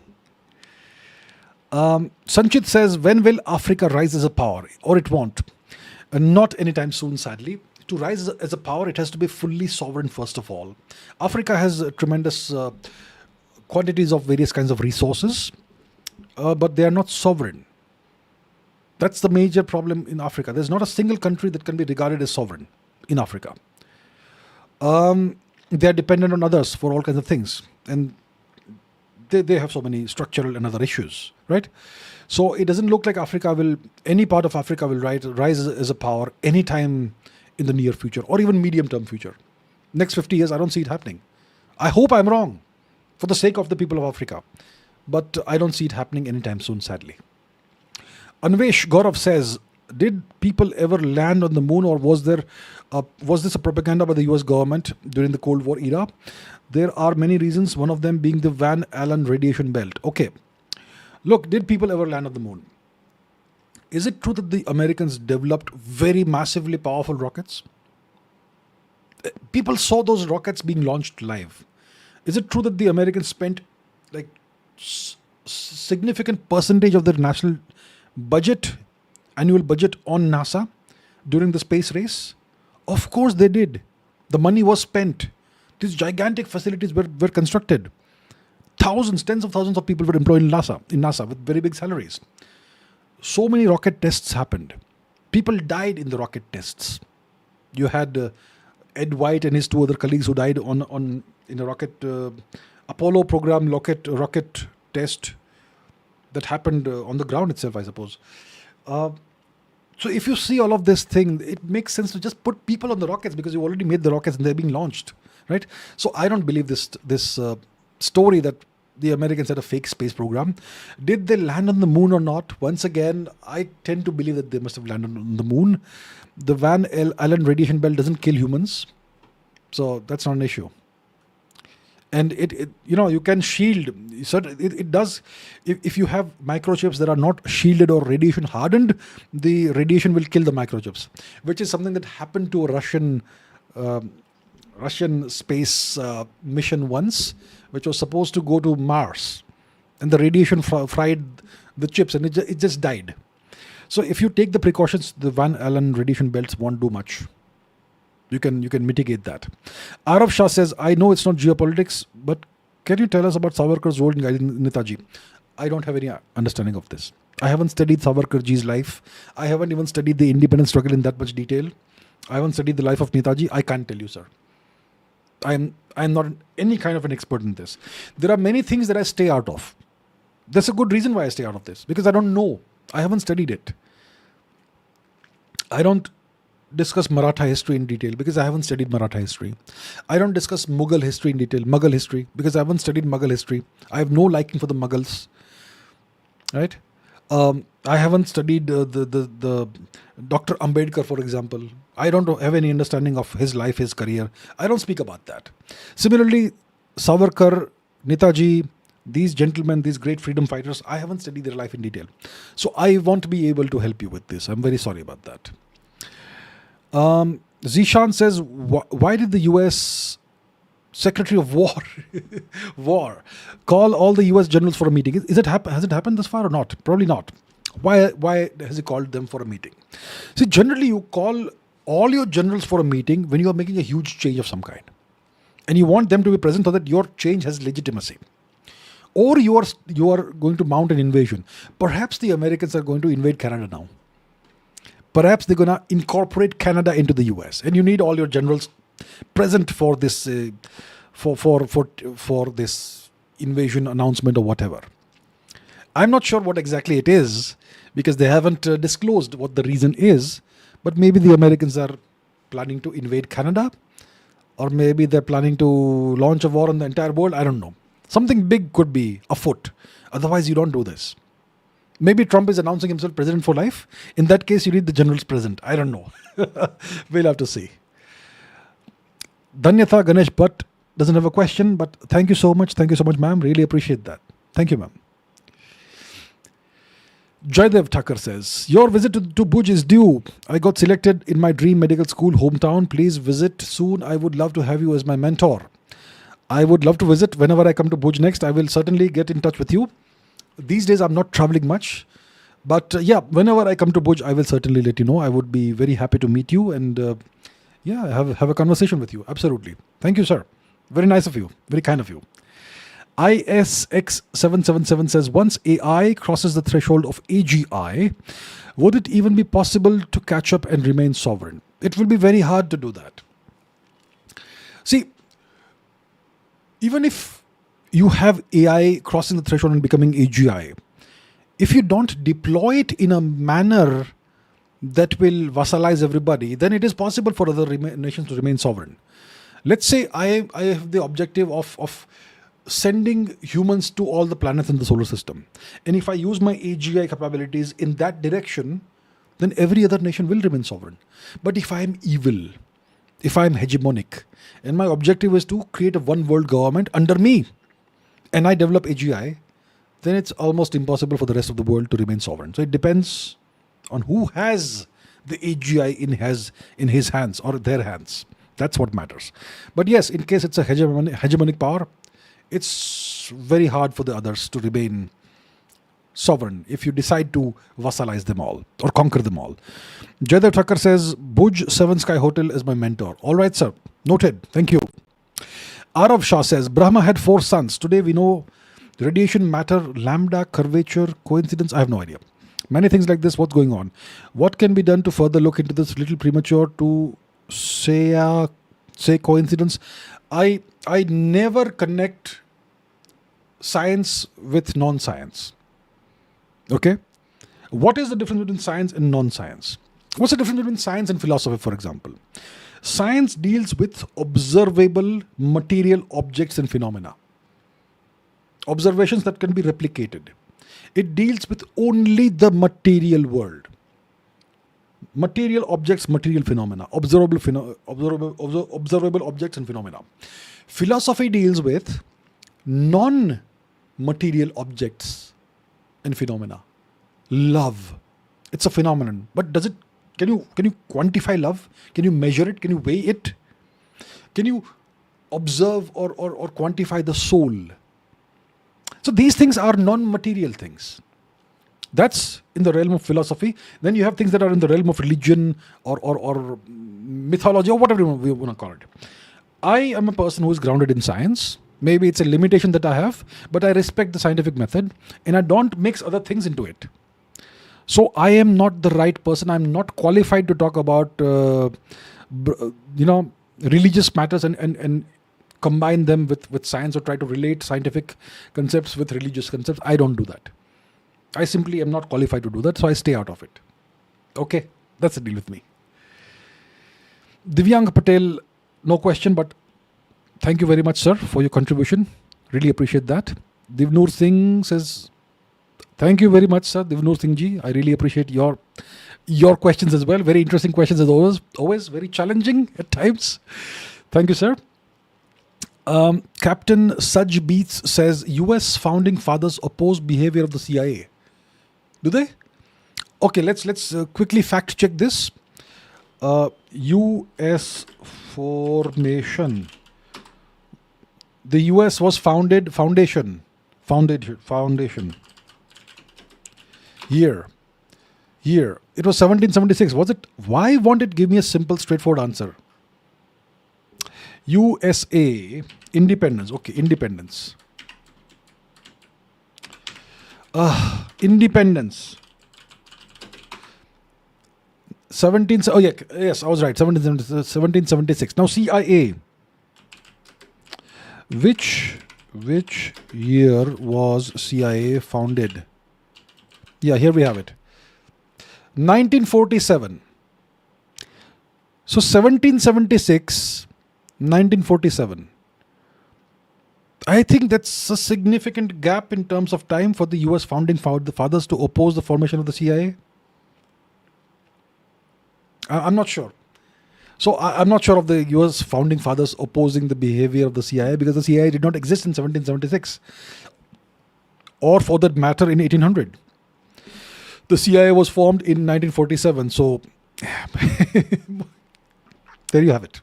Divnoor Singh says, I'll be back with more receipts next time, more challenging each stream. Oh, absolutely. Please do that. All right. I look forward to that. Okay, with that, we are at the end of all the super chats and the live stream. Okay, there is one final question that I will take. Vansh Tyagi says, racism against India has been on the rise recently, especially in Australia. Why do you think it's happening? I took this question earlier also, but I'll take it again. Since the year 2022, there has been this concerted effort to malign India. On the 22nd of February or 23rd, whichever date was, February 2022, Russia launched its special military operation in Ukraine. And India refused to join the Western nations and participate in the sanctions against Russia. India also decided to buy more Russian oil because it was now available at a discount. From that time onwards, the Western nations started putting out this outpouring of anti-India propaganda in various articles, various Western media outlets like the BBC, CNN, Deutsche Welle, New York Times, Washington Post, and so on, and various think tanks like the Rand Corporation and whatnot. They started putting out this outpouring of anti-India propaganda, narrative, whatever you want to call it.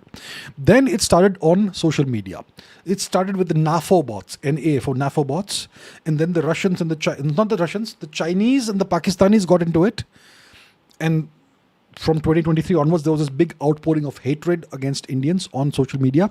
And it looks like the Americans are also now participating in that. So that is why you have this happening. And that's why there is a lot of hatred towards Indians these days, because people are influenced by what they see on social media. And that's why there is a rise in racism against Indians in the Western world. Australia may be physically in Oceania or Asia, but politically it's part of the Western world. That's why it's happening. People are being manipulated into being hateful towards Indians. That's what's happening. Okay, one last question. Dhanyatha says, okay, my suggestions on how government should deal with illegal immigration. It's a huge problem that we are facing in this country. I'll tell you, in 2014, the government of India had officially stated that there are about 5 crore illegal Bangladeshi infiltrators in India. 50 million in 2014. Today, it would be double easily. So I would estimate that it's a guesstimate, but we most likely have at least 100 million illegal Bangladeshi infiltrators in this country. What needs to be done? See, recently when Operation Sindoor happened, the government was able to identify tens of thousands of Pakistanis who were living in India illegally for decades. If the government wants, they can find out exactly where the illegals are. The government knows everything. So my suggestion to the government is, since you know exactly where the illegals are, please round them up and send them back to Bangladesh. If there are any more Pakistanis who are still squatting on Indian territory, please repatriate them to Pakistan. And the cookie infiltrators, the several lakhs of them who are squatting on Manipuri territory, please repatriate them to Burma. And let the Burmese government deal with those troublemakers.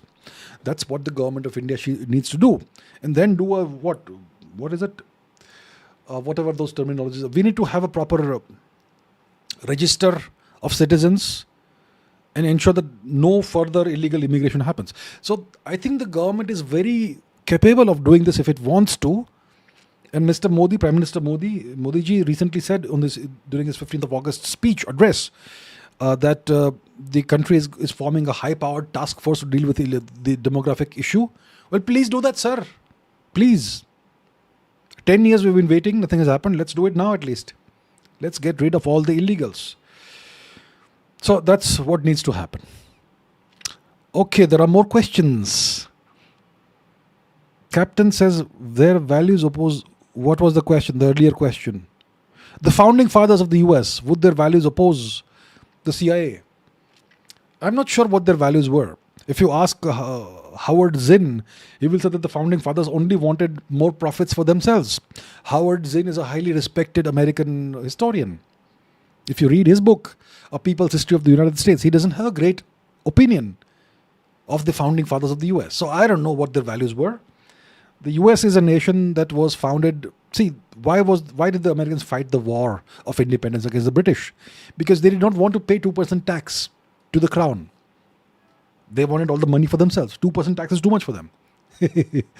So I don't know what the values were. The values were capitalism, I suppose. Capitalism and CIA, I don't think capitalism has anything against the CIA. Okay.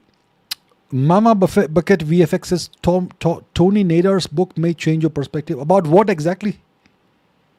Let's Google Tony Nader quickly. Tony Nader. Are you talking about did you ask the question about the space program, is it? There's so many questions, I can't find your old questions, but it looks like you're talking about the space program. Well, okay, I haven't read all the books in the world, so this guy seems to be a neuroscientist, Lebanese transcendental movement, etc. I'll check it out. I'll check out this gentleman, sure. Anivi says, thank you for the live stream. Well, you're very welcome. It is my pleasure. It's always exciting. It's always fun to field all these questions in real time. Always fun. Divnur Singh says, Trump just tweeted something interesting against the Middle East. Let's see his Twitter. Let this be the last thing we do today. Trump Twitter. What's he say? Real Donald Trump. What's he say on Twitter? Will it load? It should load. Yes.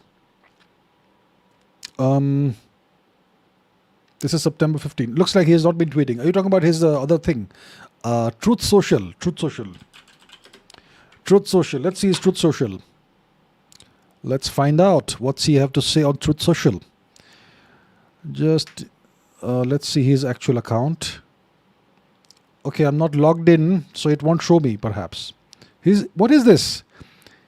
He is selling pillows, Donald Trump. That's good. And a dog.